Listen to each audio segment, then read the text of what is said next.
ಶ್ರೀಗುರುಭ್ಯೋ ನಮಃ. ಆಪಾದಮೌಳಿಪರ್ಯಂతం ಗುರುಣಾಮಾಕೃತಿಂ ಸ್ಮರ್ಯತೆ ತೇನ ವಿಘ್ನಾಃ ಪ್ರಣಶ್ಯಂತಿ ಸಿದ್ಧಂತಿ ಚ ಮನೋರಥಾಃ. ಶ್ರೀಗುರುಭ್ಯೋ ನಮಃ. ಪರಮಗುರುಭ್ಯೋ ನಮಃ. ಶ್ರೀಮದಾನಂದತೀರ್ಥಭಗವತ್ಪಾದಾಚಾರ್ಯಗುರುಭ್ಯೋ ನಮಃ. ಮನ್ಮನೋಭೀಷ್ಟವರದಂ ಸರ್ವಾಭೀಷ್ಟಫಲಪ್ರದಂ ಪುರಂದರಗುರುಂ ವಂದೇ ದಾಸಶ್ರೇಷ್ಠಂ ದಯಾನಿಧಿಂ ವಿದ್ಯಾವಿನಯಸಂಪನ್ನಾನ್ ಶಾಂತಾದಿಗುಣಬ್ರಹ್ಮಿತಾನ್ ಸಶಾಸ್ತ್ರಪ್ರವಚನಾಸಕ್ತಾನ್ ನಿಲಮಿಲಾರ್ಯನ್ ಗುರುನ್ ಭಜೆ. ಪೃಥ್ವೀಮಂಡಲಮಧ್ಯಸ್ಯಾಃ ಪೂರ್ಣಬೋಧಮತಾನುಗಾಃ ವೈಷ್ಣವಾಃ ವಿಷ್ಣುಹೃದಯಾಂತ ನಮಸ್ಸೇ ಗುರುಂ ಹರಿಃ ಓಂ. ಶ್ರೀಶಃ ಪಾಹಿ ಅನಂತಕೋಟಿ ಬ್ರಹ್ಮಾಂಡ ನಾಯಕ ಎಂಬುದು ಶ್ರೀ ಪುರಂದರದಾಸ ರಚಿಸಿದ ಭವ್ಯ ಗ್ರಂಥ. 180 ಗದ್ಯ ರೂಪ ಶಾಸ್ತ್ರ ಪ್ರಮೇಯ ಪೂಜ್ಯವಾಗಿದೆ. ನಾವು 82ರಿಂದ 92ನೇ ಗದ್ಯವನ್ನು ಅವಲೋಕಿಸುತ್ತಿದ್ದೆವು. ಅಕ್ರೂರ ವರದ, ಅಂಬರೀಷ ವರದ, ನಾರದ ವರದ, ಪ್ರಹ್ಲಾದ ವರದ, ಗಜೇಂದ್ರ ವರದ, ಮುಚುಕುಂದ ವರದ, ಧ್ರುವ ವರದ, ವಿಭೀಷಣ ವರದ, ಪುಂಡರೀಕ ವರದ, ಪರಾಶರ ವರದ ಎಂಬುದು ಈ 10 ಜನ ವರದರು 16 ವಿಷಯಗಳನ್ನು ನಮಗೆ ತಿಳಿಸುವ ಸಲುವಾಗಿ ಶ್ರೀ ಪುರಂದರದಾಸರು ಪರಿಚಯಿಸುತ್ತಿದ್ದಾರೆ. ಸರ್ವಮೂಲ ಎಂಬತಕ್ಕಂಥದ್ದು 3, 7, 10 ಎಂಬತಕ್ಕಂಥದ್ದು ಏನಿದೆ ಅದನ್ನು ವಿಶೇಷವಾಗಿ ಅನುಸಂಧಾನ ಮಾಡಿಕೊಂಡಿರತಕ್ಕಂಥ ವರದರು ಈ 10 ಮಂದಿ. ಸರ್ವಮೂಲದಲ್ಲಿ ದಶ ಉಪನಿಷತ್ತು ಮತ್ತು ಯಾವ ಪ್ರಕರಣಗಳಿದೆ, ಈ ಪ್ರಕರಣಗಳನ್ನು ಸಹ ನಾವು 10 ಜನ ವರದರ ಸಲುವಾಗಿ ನಾವು ಅಭ್ಯಾಸ ಮಾಡಬಹುದು. ಈ ವರದರು ಎಂಬುದರಿಂದ ಜೀವ ಪ್ರಕರಣವನ್ನು ಶ್ರೀ ಪುರಂದರದಾಸರು ನಮಗೆ ಪರಿಚಯಿಸುತ್ತಿದ್ದಾರೆ. ಜೀವ ಪ್ರಕರಣದಲ್ಲಿ ನಾವು ಮುಖ್ಯವಾಗಿ ತಿಳಿಯಬೇಕಾಗಿರೋದು, ಭಗವಂತ ನಮಗೆ ಬಿಂಬರೂಪನಾಗಿದ್ದಾನೆ, ನಾವು ಪ್ರತಿಬಿಂಬರು ಎಂಬತಕ್ಕಂಥದ್ದು. ಹೇಗೆ ಪ್ರತಿಬಿಂಬರಾಗಿದ್ದಾರೆ ಎಂಬುದಕ್ಕೆ ಉದಾಹರಣೆಯನ್ನು ಯಾವ ಶ್ರೀ ಬೃಹದಾರಣ್ಯಕ ಉಪನಿಷತ್ 2ನೇ ಅಧ್ಯಾಯದಲ್ಲಿ ಯಾವ ಅಜಾತಶತ್ರು ಎಂಬತಕ್ಕಂಥ ಬ್ರಾಹ್ಮಣ ಈ ಒಂದು ಅಧಿಕರಣದಲ್ಲಿ ಭಾಗದಲ್ಲಿ ನಮಗೆ ವೇದವ್ಯಾಸ ದೇವರು ತಿಳಿಸ್ಕೊಡ್ತಾ ಇದ್ದಾರೆ. ಶ್ರೀಮದಾನಂದ ಅದಕ್ಕೆ ಭಾಷ್ಯ ಬರೆದಿದ್ದಾರೆ. ಅದರ ಅಭಿಪ್ರಾಯವನ್ನೇ ವರದರ ಅಭಿಪ್ರಾಯ ಎಂದು ಶ್ರೀಪುರಂದ ತಿಳಿಸ್ಕೊಟ್ಟಿದ್ದಾರೆ. ಬಿಂಬ ಪ್ರತಿಬಿಂಬ, ಬಿಂಬನಾದ ಭಗವಂತ ಜೀವರಲ್ಲಿ ಅಗ್ರೇಶ, ಮೂಲೇಶ, ಪ್ರಾಣೇಶ ಎಂಬ 3 ರೀತಿಯಲ್ಲಿ ಇದ್ದು ನಮ್ಮನ್ನು ರಕ್ಷಣೆ ಮಾಡುತ್ತಿದ್ದಾನೆ ಎಂಬುದು ಮುಖ್ಯ. ಇದನ್ನು ಹೇಗೆ ತಿಳಿಯಬೇಕು ಎಂಬುದು ಬಹಿರುಪಾಸನೆ ಮತ್ತು ಅಂತರುಪಾಸನೆ ಎಂಬುದಾಗಿದೆ. ದೃಪ್ತ ಬಾಲಾರ್ಕೀಹ ಅನ್ನೋಚೂನ ಗಾರ್ಗ್ಯಾಸ ಸಹೋವಾಚ ಜಾತಶತ್ರು ಮುಖಾಶ್ಯಂ ಬ್ರಹ್ಮತೆ ಬ್ರವಾಣೀತಿ ಸಹೋವಾಚ ಜಾತಶತ್ರು ಸಹಸ್ರಮೇತಸ್ಯಂ ವಾಚಿ ದದ್ಮಃ ಜನಕೋ ಜನಕಾಯಿತಿ ವೈ ಜನಾಃ ಧಾವಯಂತಿ ಇತಿ. ಹೊರಗೆ ನಾವು ಬ್ರಹ್ಮ ಉಪಾಸನೆಯನ್ನು ನಾವು ಎಷ್ಟು ಮಾಡಿದರೂ ಸಹ ಅದು ಮೋಕ್ಷಕ್ಕೆ ಉಪಯೋಗವಾಗುವುದಿಲ್ಲ. ಕೇವಲ ನಮ್ಮ ಬಿಂಬ ಉಪಾಸನೆಯನ್ನು ಹೃದಯದಲ್ಲಿರತಕ್ಕಂಥ ಭಗವಂತನ ಆರಾಧನೆ ಮಾಡುವುದೇ ನಮಗೆ ಸಾಧನೆ ಎಂಬುದನ್ನು ತಿಳಿಸಿಕೊಡೋದಕ್ಕೋಸ್ಕರವಾಗಿ ಈ ಬೃಹದಾರಣ್ಯಕ ಉಪನಿಷತ್ತಿನಲ್ಲಿ ಒಂದು ವ್ಯಾಖ್ಯಾನವನ್ನು ತಿಳಿಸ್ತಾ ಇದ್ದಾರೆ. ಬಾಹ್ಯದಲ್ಲಿ ಬ್ರಹ್ಮ ಉಪಾಸನೆ ಸಾಕ್ಷಾತ್ ಮೋಕ್ಷ ಸಾಧಕವಲ್ಲ, ಸ್ವಹೃದಯಸ್ಥ ಬ್ರಹ್ಮನ ಉಪಾಸನೆಗೆ ಸಾಕ್ಷಾತ್ ಮೋಕ್ಷ ಸಾಧಕ ಎಂದು ಹೇಳುವುದಕ್ಕೆ ಇದು ಆಖ್ಯಾಯಿಕೆ. ಗರ್ಗ ಗೋತ್ರದಲ್ಲಿ ಹುಟ್ಟಿದ ಬಾಲಾಕಿ ವೇದಾಧ್ಯಯನ ಸಂಪನ್ನಾಗಿದ್ದು ಆ ಕಾರಣದಿಂದಲೇ ಅಹಂಕಾರಿಯಾಗಿದ್ದ ಅವನು ಕಾಶಿಯಲ್ಲಿ ಅಜಾತಶತ್ರು ಎಂಬ ರಾಜನನ್ನು ಸಮೀಪಿಸಿ ನಿನಗೆ ಬ್ರಹ್ಮನನ್ನು ಉಪದೇಶ ಮಾಡುತ್ತೇನೆ ಎಂದು ಹೇಳಿದ. ಆಗ ಅಜಾತಶತ್ರು ಆ ರಾಜ ಹೇಳ್ತಾರೆ, ನೀನು ಬ್ರಹ್ಮೋಪದೇಶ ಮಾಡಲು ಸಮರ್ಥವಿದ್ದರೆ ನಿನಗೆ 1000 ಗೋವುಗಳನ್ನು ಕೊಡುತ್ತೇನೆ ಇದು ಅಪಹಾಸ್ಯ ಮಾಡಿದ. ನೀನು ಬ್ರಹ್ಮಜ್ಞಾನಿಯಾಗಿದ್ದರೆ ಬ್ರಹ್ಮ ಜಿಜ್ಞಾಸುಗಳೆಲ್ಲರೂ ಸಮೀಪದಲ್ಲಿರುವ ಬ್ರಾಹ್ಮಣನಾದ ನಿನ್ನನ್ನು ಬಿಟ್ಟು ಕ್ಷತ್ರಿಯರಾದ ಜನಕರಾಜನ ಹತ್ತಿರ ಯಾಕೆ ಓಡ್ತಾರೆ? ಜನಕ ಅಂತ ಎಲ್ಲ ಜನರು ಅವನ ಬಳಿಗೆ ಓಡ್ತಾ ಇದ್ದಾರೆ. ಅದು ಪ್ರಸಿದ್ಧವಾಗಿದೆ. ನೀನು ದರ್ಪದಿಂದ ನನ್ನ ಕುರಿತು ಹೀಗೆ ಮಾತಾಡುತ್ತಿರುವೆಯಲ್ಲ, ನಿಜವಾಗಿ ನೀನು ಬ್ರಹ್ಮಜ್ಞಾನಿಯೇ ಅಲ್ಲ ಅಂತ ಹೇಳಿದ. ಆಗ ಈ ಆಖ್ಯಾನಿಕೆ ಈ ರೀತಿ ಮುಂದುವರೆದು, ಸಹೋವಾಚ ಗಾರ್ಗಃ ಸ ಏವ ಸೋ ಆದಿತ್ಯೇ ಪುರುಷಃ ಏವ ಅಹಂ ಬ್ರಹ್ಮೋಪಾಸಯತಿ ಸಹೋವಾಚ ದಾಶಶತ್ರುಃ ಮಾ ಏತದಸ್ಮಿನ್ ಸಂವದಿಷ್ಟಃ ಅಧಿಷ್ಠಃ ಸರ್ವೇಷಾಂ ಭೂತಾನಾಂ ಮೂರ್ಧಃ ರಾಜ ಇತಿ ವಾ ಅಹಮೇತು ಉಪಾಸ್ವಾಯಿತಿ ಸಾಯ ಏತಮೇವ ಉಪಾಸ್ತೆ ಅಧಿಷ್ಠ ಸರ್ವೇಷಾಂ ಭೂತಾನಾಂ ಮೂರ್ಧ ರಾಜ ಭವತಿ. ಹೀಗೆ ಅಪಹಾಸ್ಯದಿಂದ ಅಲಜ್ಜೆಗೊಂಡ ಗಾರ್ಗ, ನಾನು ಆದಿತ್ಯನಲ್ಲಿರುವ ವಿಷ್ಣುವನ್ನೇ ಬ್ರಹ್ಮನದು ಉಪಾಸನೆ ಮಾಡುತ್ತೇನೆ. ಹೆಚ್ಚು ತಿಳಿದವರ ಎದುರು ಅಲ್ಪಜ್ಞರು ಸಂವಾದ ಮಾಡಬಾರದು. ಆದ್ದರಿಂದ ಈ ವಿಷಯ ನನಗೆ ಸರಿಯಾದ ಜ್ಞಾನ ಇದ್ದು ಸಂಶಯ ಇಲ್ಲದೇ ಇರುವುದರಿಂದ ನನ್ನ ಜೊತೆ ಸಂವಾದ ಮಾಡಬೇಡ. ನಾನು ಆದಿತ್ಯನಲ್ಲಿರುವ ವಿಷ್ಣು ಬ್ರಹ್ಮನೆಂದು ತಿಳಿದಿದ್ದೇನೆ. ಈ ಆದಿತ್ಯ ಅಂತರ್ಗತ ವಿಷ್ಣುವನ್ನು ಜಗದ್ಧರ್ಮರಹಿತನಾಗಿ ಜಗತ್ತನ್ನು ಮೀರಿರುವುದರಿಂದ ಅತಿಷ್ಠ ಎಂದು ಎಲ್ಲ ದೇವರಿಗಿಂತ ಉತ್ತಮನಾದ್ದರಿಂದ, ಮೂರ್ಧ ಎಂದು ಪ್ರಕಾಶರೂಪನಾದ್ದರಿಂದ ರಾಜ ಎಂದು ಉಪಾಸನೆ ಮಾಡುತ್ತೇನೆ ಎಂದು ಅಜಾತಶತ್ರು ಹೇಳಿದನು. ಯಾರು ಆದಿತ್ಯ ಅಂತರ್ಗತ ವಿಷ್ಣುವನ್ನು ಅತಿಷ್ಠತ್ವಾದಿ ಗುಣಗಳಿಂದ ಕೂಡಿದವನೆಂದು ಉಪಾಸನೆ ಮಾಡುತ್ತಾರೆಯೋ ಅವನು ತನ್ನ ಯೋಗ್ಯತಾನುಸಾರ ಜಗತ್ತನ್ನು ಮೀರಿ ಜಗದ್ಧರ್ಮರಹಿತನಾಗಿಯೂ ಎಲ್ಲರಿಗೂ ಉತ್ತಮವಾಗಿಯೂ ಮತ್ತು ಪ್ರಕಾಶರೂಪವಾಗಿರುತ್ತಾನೆ ಎಂಬುದು ಫಲ. ಹೀಗೆ ಮೊಟ್ಟ ಮೊದಲಿಗೆ ಆದಿತ್ಯ ಅಂತರ್ಗತ ಭಗವಂತನನ್ನು ಉಪಾಸನೆ ಮಾಡುವು ಎಂಬತಕ್ಕಂತಾಗಿ ಉಪದೇಶವನ್ನಾಗಿದೆ. ಅತೀಚ್ಯ ಜಗದ್ಧರ್ಮವಚಿತತ್ವೇನಾಶ್ರಿತತ್ವಾದಿತಿಷ್ಠ ಉತ್ತಮತ್ವಾನ್ನ ಮೂರ್ಧಾಃ. ಜಗತ್ತನ್ನು ಮೀರಿ ಜಗದ್ಧರ್ಮವಚಿತನಾಗಿರುವುದರಿಂದ ವಿಷ್ಣುವಿಗೆ ಅತಿಷ್ಠ ಅಂತ ಹೆಸರು. ಸರ್ವ ಅವಯವಗಳಲ್ಲಿ ಶಿರಸ್ಸು ಪ್ರಧಾನವಾದಂತೆ ವಿಷ್ಣು ಸರ್ವೋತ್ತಮನಾದ್ದರಿಂದ ಮೂರ್ಧ ಅಂತ ಎಣಿಸ್ಕೊಡ್ತಾನೆ. ಮುಂದೆ ಇದೇ ಆಖ್ಯಾನಿಕೆ ಮುಂದೆ ಮುಂದುವರಿಯುತ್ತದೆ. ಸಹೋವಾಚ ಗಾರ್ಗ ಸ ಏವ ಸೋ ಚಂದ್ರೇ ಪುರುಷಃ ಏವಾಹಂ ಬ್ರಹ್ಮೋಪಾಸಯತಿ ಸಹೋವಾಚ ಜಾತಶತ್ರುಃ ಮಾ ಏತಸ್ಮಿನ್ ಸಂವದಿಷ್ಟಃ ಬೃಹತ್ಪಾಂಡರವಾಸಾಃ ಸೋಮಃ ರಾಜ ಇತಿ ವಾ ಅಹಮೇವ ಉಪಾಸಯತಿ ಸ ಏವ ಏತಮೇವ ಉಪಾಸ್ಯೆ ರಹರಃ ಸ್ತುತೋಃ ಪ್ರಸ್ತುತೋಃ ಭವತಿ ನಾಸನ್ಯ ಕ್ಷೀಯತೆ. ಚಂದ್ರನಲ್ಲಿ ಅಂತರ್ಗತನಾದ ವಿಷ್ಣುವನ್ನು ನಾನು ಬ್ರಹ್ಮ ಎಂದು ಉಪಾಸನೆ ಮಾಡುತ್ತೇನೆ ಎಂದು ಆ ಗಾರ್ಗ್ಯ ಹೇಳಿದ. ಆಗ ಅಜಾತಶತ್ರು ರಾಜ ಹೇಳ್ತಾನೆ, ಈ ವಿಷಯದಲ್ಲೇ ನನ್ನ ಜೊತೆ ಸಂವಾದ ಮಾಡಬೇಡ. ನಾನು ಅವನನ್ನು ಶುಕ್ಲಾಂಬರನೆಂದು, ಸೋಮ ಅಂತರ್ಗತನಾದ್ದರಿಂದ ಸೋಮನೆಂದು, ಪ್ರಕಾಶರೂಪನಾದ್ದರಿಂದ ರಾಜನೆಂದು ಉಪಾಸನೆ ಮಾಡುತ್ತೇನೆ ಎಂದು ಹೇಳಿದ. ಯಾರು ಹೀಗೆ ಉಪಾಸನೆ ಮಾಡುತ್ತಾರೋ ಅವರ ಮನೆಯಲ್ಲೇ ಪ್ರತಿನಿತ್ಯ ಸೋಮಯಾಗ ನಡೆಯುತ್ತದೆ. ಭೋಗ್ಯ ವಸ್ತುಗಳು ಯಾವುದೂ ಕ್ಷಯವನ್ನು ಹೊಂದುವುದಿಲ್ಲ, ಸಮೃದ್ಧಿಯನ್ನು ಹೊಂದುತ್ತದೆ ಎಂಬ ಫಲರೂಪವನ್ನು ತಿಳಿಸಿಕೊಟ್ಟ. ಸಹೋವಾಚ ಗಾರ್ಗಾಯ ಏವ ಅಯಂ ವಿದ್ಯುತ್ ಹಿ ಪುರುಷಃ ಏವ ಅಯಂ ಬ್ರಹ್ಮೋವಾಚ ಇತಿ ಸಹೋವಾಚ ಜಾತಶತ್ರುಃ ಮಾ ಏತದಸ್ಮಿನ್ ಸಂವದಿಷ್ಟಃ ತೇಜಸ್ವಿ ಅಸ್ತು ಇತಿ ಅಹಮೇವ ಉಪಾಸಯತಿ ಸ ಏತಮೇವ ಉಪಾಸ್ಯೆ ತೇಜಸ್ವಿಯಃ ಭವತಿ ತೇಜಸ್ವಿ ಅಸ್ಯ ಪ್ರಜಾ ಭವತಿ. ಆ ಗಾರ್ಗ್ಯ ವಿದ್ಯುತ್ತಿನಲ್ಲಿರತಕ್ಕಂಥ ವಿಷ್ಣುವನ್ನು ಬ್ರಹ್ಮ ಎಂದು ಉಪಾಸನೆ ಮಾಡುತ್ತೇನೆ ಎಂದು ಹೇಳಿದ. ಆಗ ಅಜಾತಶತ್ರು ರಾಜ ಹೇಳಿದ, ಈ ವಿಷಯದಲ್ಲಿ ನನ್ನ ಜೊತೆ ಸಂವಾದ ಮಾಡಬೇಡ. ವಿದ್ಯುತ್ತಿನಲ್ಲಿರುವ ವಿಷ್ಣು ಮಹಾ ತೇಜಸ್ಸುಳ್ಳಂತ ನಾನು ಉಪಾಸನೆ ಮಾಡುತ್ತಿದ್ದೇನೆ ಎಂದು ಹೇಳಿದ. ಯಾರು ಹೀಗೆ ಉಪಾಸನೆ ಮಾಡುತ್ತಾರೋ ಅವನು ತೇಜಸ್ವಿಯಾಗುತ್ತಾನೆ, ಅವನ ಮಕ್ಕಳು ತೇಜಸ್ಸುಗಳಾಗುತ್ತಾರೆ ಎಂದು ಫಲರೂಪವನ್ನು ತಿಳಿಸಿದ.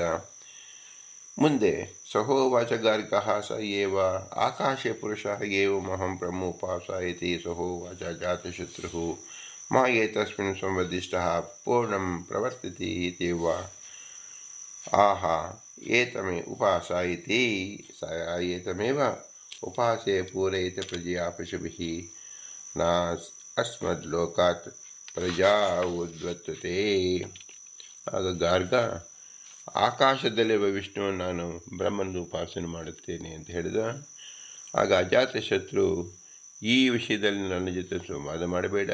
ಆಕಾಶಸ್ಥ ವಿಷ್ಣು ಗುಣಪರಿಪೂರ್ಣನೆಂದು ಇನ್ನೊಬ್ಬ ಪ್ರವರ್ತಕನಿಲ್ಲನೆಂದು ನಾಶರಹಿತ ಎಂದು ನಾನು ಉಪಾಸನೆ ಮಾಡ್ತೇನೆ ಇದ್ದೇನೆ.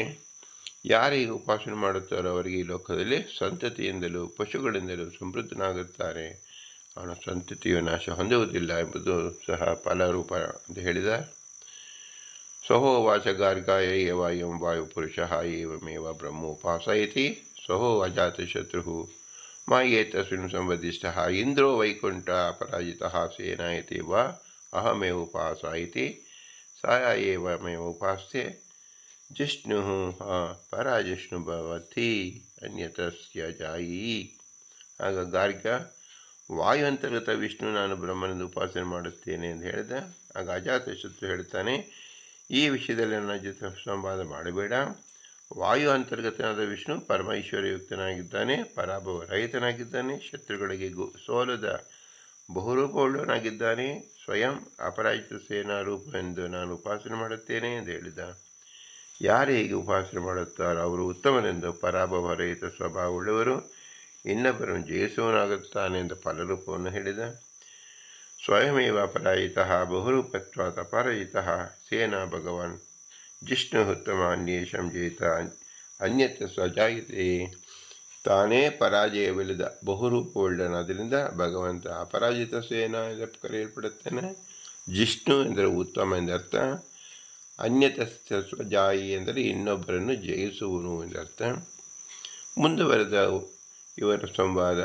ಸಹೋವಾಚ ಗಾರ್ಗಃ ಯಾ ಏವ ಅಗ್ನೌ ಪುರುಷಃ ಏವಮೇತಾಹಂ ಬ್ರಹ್ಮೋಪಾಸಾಯತಿ ಸಹೋವಾಚ ಜಾತಶತ್ರುಃ ಮಾ ಏತದಸ್ಮಿನ್ ಸಂವದಿಷ್ಟಃ ವಿಶಾಸಹಿ ಇತಿ ವಾ ಅಹಮೇವ ಉಪಾಸಾಯತಿ ಸ ಏತಮೇವ ಉಪಾಸ್ಯೆ ವಿಶಾಸಹಿ ಭವತಿ ವಿಶಾಸಹಿ ಅಸ್ಯ ಪ್ರಜಾ ಭವತಿ. ಆ ಗಾರ್ಗ ಅಗ್ನಿಸ್ಥನಾದ ವಿಷ್ಣು ನಾನು ಬ್ರಹ್ಮನನ್ನು ಉಪಾಸನೆ ಮಾಡ್ತಾ ಇದ್ದೇನೆ ಅಂತ ಹೇಳಿದ. ಆಗ ಅಜಾತಶತ್ರು ರಾಜ ಹೇಳ್ತಾನೆ, ಈ ವಿಷಯದಲ್ಲೂ ನನ್ನ ಜೊತೆ ಸಂವಾದ ಮಾಡಬೇಡ. ನಾನು ಅಗ್ನಿಸ್ಥನಾದ ವಿಷ್ಣುವನ್ನು ಪರಾಕ್ರಮದಲ್ಲಿ ಶತ್ರುಗಳನ್ನು ಸಹಿಸಲು ಅಸಾಧ್ಯನಾದ್ದರಿಂದ ಉಪಾಸನೆ ಮಾಡುತ್ತೇನೆ ಅಂತ ಹೇಳಿದ. ಯಾರು ಹೀಗೆ ಉಪಾಸನೆ ಮಾಡುತ್ತಾರೋ ಅವರು ಪರಾಕ್ರಮದಲ್ಲಿ ಶತ್ರುಗಳನ್ನು ಸಹಿಸಲು ಅಸಾಧ್ಯವಾಗುತ್ತದೆ, ಅವನ ಸಂತತಿಯು ಪರಾಕ್ರಮದಲ್ಲಿ ಶತ್ರುಗಳನ್ನು ಸಹಿಸಲು ಅಸಾಧ್ಯವಾಗುತ್ತದೆ ಎಂದು ಫಲವನ್ನು ಹೇಳಿದ. ವಿಷಾಸಹೇರಶಿಸ್ಯ ಅಂದರೆ ವಿಷಾಸಹಿ ಅಂದರೆ ಪರಾಕ್ರಮದಲ್ಲಿ ಶತ್ರುಗಳಿಗೆ ಸಹಿಸಲು ಅಸಾಧ್ಯನಾದವನು ಎಂದರ್ಥ. ಮುಂದುವರೆದ ಸಂವಾದ. ಸಹೋವಾಚ ಗಾರ್ಗ ಏವ ಅಸ್ಮಿನ್ ಪುರುಷಃ ಏವಮೇವಹಂ ಬ್ರಹ್ಮೋಪಾಸಯತಿ ಸಹೋವಾಚ ಅಜಾತಶತ್ರು ಮಾ ಏತಸ್ಮಿನ್ ಸಂವದಿಷ್ಟಃ ಪ್ರತಿರೂಪಾಯತಿ ವಾ ಅಹಮೇವ ಏತಮುಪಾಸಾಯತಿ ಸ ಯಾ ಏತಮೇವ ಉಪಾಸ್ಯ ಪ್ರತಿರೂಪಂ ಹಿ ಏನಂ ಉಪಗಚ್ಚಂತಿ ನ ಪ್ರತಿರೂಪಂ ಅಥವಾ ಪ್ರತಿರೂಪೋ ಅಸ್ಮಾತ್ ಜಾಯತೆ. ಆ ಗಾರ್ಗ ಜಲಾಂತರ್ಗತನಾದ ವಿಷ್ಣುವನ್ನು ನಾನು ಬ್ರಹ್ಮನ ಉಪಾಸನೆ ಮಾಡುತ್ತೇನೆ ಎಂದು ಹೇಳಿದ. ಆಗ ಅಜಾತಶತ್ರು ರಾಜ ಹೇಳ್ತಾರೆ, ಈ ವಿಷಯದಲ್ಲೂ ನನ್ನ ಜೊತೆಯಲ್ಲಿ ಸಂವಾದ ಮಾಡಬೇಡ. ನಾನು ಜಲಾಂತರ್ಗತ ವಿಷ್ಣು ಅನುಕೂಲದಿಂದ ಉಪಾಸನೆ ಮಾಡುತ್ತೇನೆ ಎಂದು ಹೇಳಿದ. ಯಾರು ಹೀಗೆ ಉಪಾಸನೆ ಮಾಡುತ್ತಾರೆ ಅವರಿಗೆ ಪ್ರತಿಕೂಲವಾದ ಯಾವುದೂ ಅನುಕೂಲವಾಗಿ ಬರುತ್ತದೆ, ಯಾವುದು ಪ್ರತಿಕೂಲವಾಗಿರುವುದಿಲ್ಲ, ಮತ್ತು ಅವನಿಗೆ ಅನುಕೂಲವಾದ ಪುತ್ರನೇ ಜನಿಸುತ್ತಾನೆ ಎಂದ ಫಲರೂಪವನ್ನು ಹೇಳಿ ಮುಂದಿನ ಸಂವಾದ.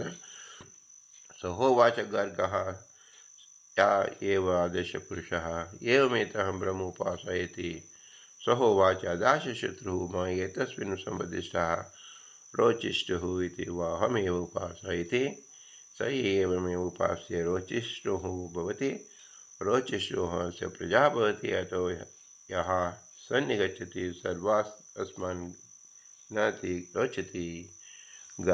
ಗಾರ್ಗ ಹೇಳ್ತಾನೆ, ನಾನು ಕನ್ನಡಿಯಲ್ಲಿ ಅಂತರ್ಗತನಾದ ಪುರುಷನನ್ನು ಬ್ರಹ್ಮನನ್ನು ಉಪಾಸನೆ ಮಾಡುತ್ತೇನೆ ಎಂದು ಹೇಳಿದ. ಆಗ ಅಜಾತಶತ್ರು ಹೇಳುತ್ತಾನೆ, ಈ ವಿಷಯದಲ್ಲಿ ಕೂಡ ನನ್ನ ಜೊತೆ ನೀನು ಸಂವಾದ ಮಾಡಬೇಡ. ನಾನು ಕನ್ನಡಿಯಲ್ಲಿ ಅಂತರ್ಗತನಾದ ವಿಷ್ಣುವನ್ನು ಅತ್ಯಂತ ಪ್ರಕಾಶ ಸ್ವಭಾವದವನನ್ನು ಉಪಾಸನೆ ಮಾಡುತ್ತೇನೆ ಎಂದು ಹೇಳಿದ. ಯಾರು ಹೀಗೆ ಉಪಾಸನೆ ಮಾಡುತ್ತಾರೋ ಅವರು ಪ್ರಕಾಶ ಸ್ವಭಾವರಾಗುತ್ತಾರೆ ಮತ್ತು ಅವರ ಸಂತತಿ ಪ್ರಕಾಶ ಸ್ವಭಾವದಿಂದ ಕೂಡುತ್ತದೆ. ಮತ್ತು ಯಾವ ವಿದ್ವಾಂಸರ ಜೊತೆಯಲ್ಲಿ ಸೇರುತ್ತಾನೋ ಅವರೆಲ್ಲರಂತ ಹೆಚ್ಚು ಮೆರೆಯುತ್ತಾನೆ ಎಂಬ ಫಲರೂಪವನ್ನು ಹೇಳಿ ಮುಂದಿನ ಸಂವಾದದಲ್ಲಿ ಸಹೋವಾಚ ಗಾರ್ಗಃ ಏವ ಅಯಂ ಎಂತ ಪಶ್ಚಾತ್ ಅಬ್ಧೋ ಅಬ್ಧೋದ್ದೇಶ್ಯತೆ ತದ್ವಯಂ ಬ್ರಹ್ಮೋಪಾಸಾಯತಿ ಸಹೋವಾಚ ಶತ್ರುಃ ಮಾ ಏತಸ್ಮಿನ್ ಸಂಬದಿಶಃ ಅಸರತಿ ವಾ ಅಹಮೇವ ಉಪಾಸಾಯತಿ ಸ ಯ ಏವ ಉಪಾಸ್ಯ ಸರ್ವಂ ಹಿ ಏವ ಅಸ್ಮಿನ್ ಲೋಕೆ ಅಯಂ ಏವ ಇತಿ ನೈನಂ ಪುರಾ ಕಾಲಾತ್ ಪ್ರಾಣೋ ಜಹಾತಿ. ಆಗ ಗಾರ್ಗ ನಡೆಯುವ ಪುರುಷನ ಹಿಂದೆ ಉಂಟಾಗುವ ಶಬ್ದದಲ್ಲಿರುವ ವಿಷ್ಣುವನ್ನು ಬ್ರಹ್ಮನೆಂದು ಉಪಾಸನೆ ಮಾಡುತ್ತೇನೆ ಎಂದು ಹೇಳಿದ. ಆಗ ಅಜಾತಶತ್ರು ಹೇಳುತ್ತಾನೆ, ಈ ವಿಷಯದಲ್ಲಿ ನನ್ನ ಜೊತೆ ಸಂವಾದ ಮಾಡಬೇಡ. ಆ ವಿಷ್ಣುವನ್ನು ಆಯುಷ್ಯಪ್ರದ ಎಂದು ನಾನು ಉಪಾಸನೆ ಮಾಡುತ್ತೇನೆ ಎಂದೆ. ಯಾರು ಹೀಗೆ ಉಪಾಸನೆ ಮಾಡುತ್ತಾರೋ ಅವರು ಪೂರ್ಣ ಆಯುಷ್ಯನ್ನು ಹೊಂದುತ್ತಾರೆ, ಅವರಿಗೆ ಅಪಮೃತ್ಯು ಬರುವುದೇ ಇಲ್ಲ. ಮುಂದುವರೆದ ಸಂವಾದದಲ್ಲಿ ಸಹೋವಾಚ ಗಾರ್ಗಃ ಏವಯಂ ದಿಕ್ಷು ಪುರುಷಃ ಏವಮೇವ ಅಹಂ ಬ್ರಹ್ಮೋಪಾಸಾಯತಿ ಸಹೋವಾಚ ಅಜಾತಶತ್ರುಃ ಮಾ ಏತಸ್ಮಿನ್ ಸಂಬದಿಷ್ಟಃ ದ್ವಿತೀಯೋ ಅನಪಗಃ ಇತಿ ವಾ ಅಹಮೇವ ಉಪಾಸಾಯತಿ ಸ ಏವಮೇವ ಉಪಾಸ್ಯೆ ದ್ವಿತೀಯಾವದ್ಭವತಿ ನ ಅಸ್ಮಾತ್ ಗಣಸಿದ್ಧತೆ. ಆ ಗಾರ್ಗ ಹೇಳ್ತಾರೆ, ದಿಕ್ಕುಗಳಲ್ಲಿರ್ತಕ್ಕಂಥ ಅಂತರ್ಗತ ವಿಷ್ಣುವನ್ನು ನಾನು ಬ್ರಹ್ಮನ ಉಪಾಸನೆ ಮಾಡುತ್ತೇನೆ ಎಂದು ಹೇಳಿದ. ಆಗ ಅಜಾತಶತ್ರು ಹೇಳಿದ, ಈ ವಿಷಯದಲ್ಲಿ ನನ್ನ ಜೊತೆ ಸಂವಾದ ಮಾಡಬೇಡ. ನಾನು ಅವನನ್ನು ಶಾಶ್ವತವಾಗಿ ಬ್ರಹ್ಮಾದಿ ಪರಿವಾರವುಳ್ಳವನಂತೆ ಉಪಾಸನೆ ಮಾಡುತ್ತೇನೆ. ಯಾರು ಹೀಗೆ ಉಪಾಸನೆ ಮಾಡುತ್ತಾರೋ ಅವರಿಗೆ ಶುದ್ಧ ಪರಿವಾರವುಳ್ಳವನಾಗ್ತಾನೆ ಮತ್ತು ಪರಿವಾರವು ಅವನನ್ನು ಬಿಟ್ಟು ಹೋಗುವುದಿಲ್ಲ ಎಂದು ಪರರೂಪವನ್ನು ಹೇಳಿ ಮುಂದಿನ ಸಂವಾದದಲ್ಲಿ ಸಹೋವಾಚ ಗಾರ್ಗಃ ಸ ವಯಂ ಛಾಯಾಮಯಂ ಪುರುಷ ಏವಮೇವಂ ಬ್ರಹ್ಮೋಪಾಸಾಯತಿ ಸಹೋವಾಚ ದಾಶಸ್ತು ಮಾ ಏತಸ್ಮಿನ್ ಸಂವದಿಷ್ಟಃ ಮೃತ್ಯು ಇತಿ ವಾಹಮೇವ ಉಪಾಸಾಯತಿ ಸ ಏವಮುಪಾಸ್ಯ ಸರ್ವಂ ಹಿ ಏತಸ್ಮಿನ್ ಲೋಕೆ ಆಯುರತಿ ನೈನಂ ಪುರಾಕಾಲಾನ್ ಮೃತ್ಯುಂ ಆಗಚ್ಚತಿ. ಆಗ ಗಾರ್ಗ ಹೇಳ್ತಾನೆ, ನಾನು ಛಾಯಾಂತರ್ಗತ ವಿಷ್ಣುವನ್ನು ಬ್ರಹ್ಮನ ಉಪಾಸನೆ ಮಾಡುತ್ತೇನೆ ಎಂದು ಹೇಳಿದ. ಆಗ ಅಜಾತಶತ್ರು ಹೇಳುತ್ತಾನೆ, ಈ ವಿಷಯದಲ್ಲಿ ನನ್ನ ಜೊತೆ ಸಂವಾದ ಮಾಡಬೇಡ. ನಾನು ಅವನು ಮಾರಕನೆಂದು ಉಪಾಸನೆ ಮಾಡುತ್ತೇನೆ. ಯಾರು ಹೀಗೆ ಉಪಾಸನೆ ಮಾಡುತ್ತಾರೋ ಅವರು ಲೋಕದಲ್ಲಿ ಪೂರ್ಣ ಆಯುಸ್ಸನ್ನು ಪಡೆಯುತ್ತಾರೆ, ಅವನಿಗೆ ಅಪಮೃತ್ಯು ಬರುವುದೇ ಇಲ್ಲ. 10ನೇದಾಗಿ ಸಹೋವಾಚ ಗಾರ್ಗಃ ಸ ಏವ ಅಸ್ಮಿನ್ ಪುರುಷಃ ಏವಮೇವಂ ಬ್ರಹ್ಮೋಪಾಸಯತಿ ಸಹೋವಾಚ ಅಜಾತಶತ್ರುಃ ಮಾ ಏತಸ್ಮಿನ್ ಸಂವಿದಿಷ್ಟಾಃ ಆತ್ಮನಿ ಇತಿ ಅಹಮೇವ ಉಪಾಸಯತಿ ಸ ಏತಮೇವ ಉಪಾಸ್ಯೆ ಆತ್ಮನಿಹ ಭವತಿ ಆತ್ಮನೇನಿಹ ಸ ಪ್ರಜಾ ಭವತಿ ಸಹ ತೂಷ್ಣೀಮಾಸ ಗಾರ್ಗಃ. ಆಗ ಗಾರ್ಗ ಹೇಳ್ತೇನೆ, ನಾನು ಹಿರಣ್ಯ ಗರ್ಭನಲ್ಲಿ ಅಂತರ್ಗತನಾದ ವಿಷ್ಣುವನ್ನು ಬ್ರಹ್ಮನದ ಉಪಾಸನೆ ಮಾಡುತ್ತೇನೆ ಎಂದು ಹೇಳಿದಾಗ ಅಜಾತಶತ್ರು ಹೇಳುತ್ತಾನೆ, ಈ ವಿಷಯದಲ್ಲಿ ನನ್ನ ಜೊತೆ ಸಂವಾದ ಮಾಡಬೇಡ. ನಾನು ಅವರನ್ನು ಚಿತ್ತಾಭಿಮಾನಿಯಾದ ಬ್ರಹ್ಮನಿಂದ ಸೇವೆನೆಂದು ಉಪಾಸನೆ ಮಾಡುತ್ತೇನೆ ಎಂದು ಹೇಳಿದ. ಯಾರು ಹೀಗೆ ಉಪಾಸನೆ ಮಾಡುತ್ತಾರೆ ಅವರು ಪ್ರಶಸ್ತವಾದ ಚಿತ್ತ ಉಳ್ಳವರಾಗ್ತಾರೆ ಮತ್ತು ಅವರ ಮಕ್ಕಳು ಪ್ರಶಸ್ತವಾದ ಚಿತ್ತ ಉಳ್ಳವರಾಗ್ತಾರೆ. ಹೀಗೆ ತಾನು ಅಭ್ಯಾಸ ಮಾಡಿದ ವಿದ್ಯೆಯನ್ನು ಹೇಳಿ ಮುಂದೆ ಏನೂ ಹೇಳಲು ಶಕ್ತಿ ಇಲ್ಲದೆ ಗಾರ್ಗ್ಯ ಸುಮ್ಮನಾಗ್ತಾನೆ. ಆತ್ಮನಿ ಹಿರಣ್ಯ ಗರ್ಭ ಆತ್ಮನಿ ಚಿತ್ತವಾನ್ ಚಿತ್ತ ಅಭಿಮಾನಿತ್ವ ತಸ್ಯಃ ಯಾ ಏವ ಆತ್ಮನಿ ಪುರುಷ ಎಂಬಲ್ಲಿ ಆತ್ಮನಿ ಎಂಬಲ್ಲಿ ಬ್ರಹ್ಮನಲ್ಲಿಂದ ಅರ್ಥ. ಆತ್ಮನಿ ಎಂದರೆ ಒಳ್ಳೆಯ ಚಿತ್ತ ಉಳ್ಳವನು ಎಂದು ಅರ್ಥ. ಬ್ರಹ್ಮನು ಚಿತ್ತಾಭಿಮಾನಿಯಾದ್ದರಿಂದ ಅಭಿಮಾನಿಯನ್ನು ಹೀಗೆ ಉಪಾಸನೆ ಮಾಡುವನು. ಅಭಿಮನ್ಯಮಾನವಾದ ಒಳ್ಳೆಯ ಚಿತ್ತ ಉಳ್ಳವನಾಗ್ತಾನೆ ಎಂದು ಅಭಿಪ್ರಾಯ. ಸಹೋವಾಚ ದಾಶಸ್ತ್ರು ಏತಾವದ್ಭಿಹೀತಿ ನ ಏತಾವತ ವೇತುಭವತಿ ಇತಿ ಸಹೋವಾಚ ಗಾರ್ಗಃ ಉಪತ್ವಾಯಾನಿತಿ. ಆಗ ಅಜಾತಶತ್ರು ಸುಮ್ಮನೆ ಕುಳಿತು ಗಾರ್ಗನ ಕುರಿತು ನೀನು ತಿಳಿಯುವುದಿರುವುದು ಇಷ್ಟೇ ತಾನೇ ಎಂದು ಪ್ರಶ್ನೆ ಮಾಡಿದ. ಆಗ ಗಾರ್ಗ ನಿಶ್ಚಯವಾಗಿ ಹೇಳ್ತಾರೆ, ನಾನು ತಿಳಿದು ಹೌದು ಇಷ್ಟೇ. ಆಗ ಅಜಾತಶತ್ರು ಹೇಳ್ತಾನೆ, ಇಷ್ಟೇಂದಿಲ್ಲ ಪರಬ್ರಹ್ಮನ ತಿಳಿಯುವಂತೆ ಆಗೋದಿಲ್ಲಪ್ಪ. ಅದಕ್ಕೆ ಗಾರ್ಗ ಹೇಳ್ತೇನೆ, ನಮ್ಮ ಹೃದಯದಲ್ಲಿರುವ ಪರಮಾತ್ಮನ ಉಪಾಸನೆ ಪ್ರಕಾರವನ್ನು ತಿಳಿದುಕೊಳ್ಳಲು ನಿನ್ನ ಶಿಷ್ಯನಾಗುತ್ತೇನೆ ಎಂದು ಹೇಳಿದ. ಆದಿತ್ಯಾದಿ ದೇವತೆಗಳಲ್ಲಿ ಭಗವದುಪಾಸನೆ ಮಾಡಿದರೆ ಆಯಾ ದೇವತೆಗಳ ಸಾಮೀಪ್ಯ ಮಾತ್ರ ಉಂಟಾಗುತ್ತದೆ, ಮೋಕ್ಷ ದೊರೆಯುವುದಿಲ್ಲ. ಆದ್ದರಿಂದ ಮೋಕ್ಷವನ್ನು ಪಡೆಯಲು ತನ್ನ ಹೃದಯದಲ್ಲಿರುವ ಶ್ರೀಹರಿ ಉಪಾಸನೆಯನ್ನು ಮಾಡಲೇಬೇಕು ಎಂಬುದು ಅಜಾತಶತ್ರುವಿನ ಮಾತಿನ ಅಭಿಪ್ರಾಯವಾಗಿತ್ತು. ಜೀವ ಮುಖ್ಯಪ್ರಾಣ ಲಿಂಗಾನಿತಿ ಚೇನ್ನ ಉಪಾಸನ ತ್ರೈವಿಧ್ಯಾತ ಎಂಬ ಅಂಶದಲ್ಲಿ ಭಾಷೆಯಲ್ಲಿ ಶ್ರೀಮದಾಚಾರ್ಯರು ಕೆಲವರು ಸರ್ವಗತ ಉಪಾಸನೆಯನ್ನು, ಕೆಲವರು ಹೃದಯದಲ್ಲಿ ಹೊರಗಿರುವ ಪರಮಾತ್ಮನ ಉಪಾಸನೆಯನ್ನು ಮಾತ್ರ ಮಾಡುತ್ತಾರೆ ಎಂದು ಹೇಳಿದ್ದಾರೆ. ಆದರೂ ಅದಕ್ಕೆ ಹೊರಗೆ ಉಪಾಸನೆ ಮಾಡುವವರು ಸ್ವಲ್ಪವಾದರೂ ಹೃದಯಗತನ ಉಪಾಸನೆಯನ್ನು ಮಾಡಿಯೇ ಮೋಕ್ಷವನ್ನು ಪಡೆಯುತ್ತಾರೆ ಎಂಬ ಅಭಿಪ್ರಾಯ.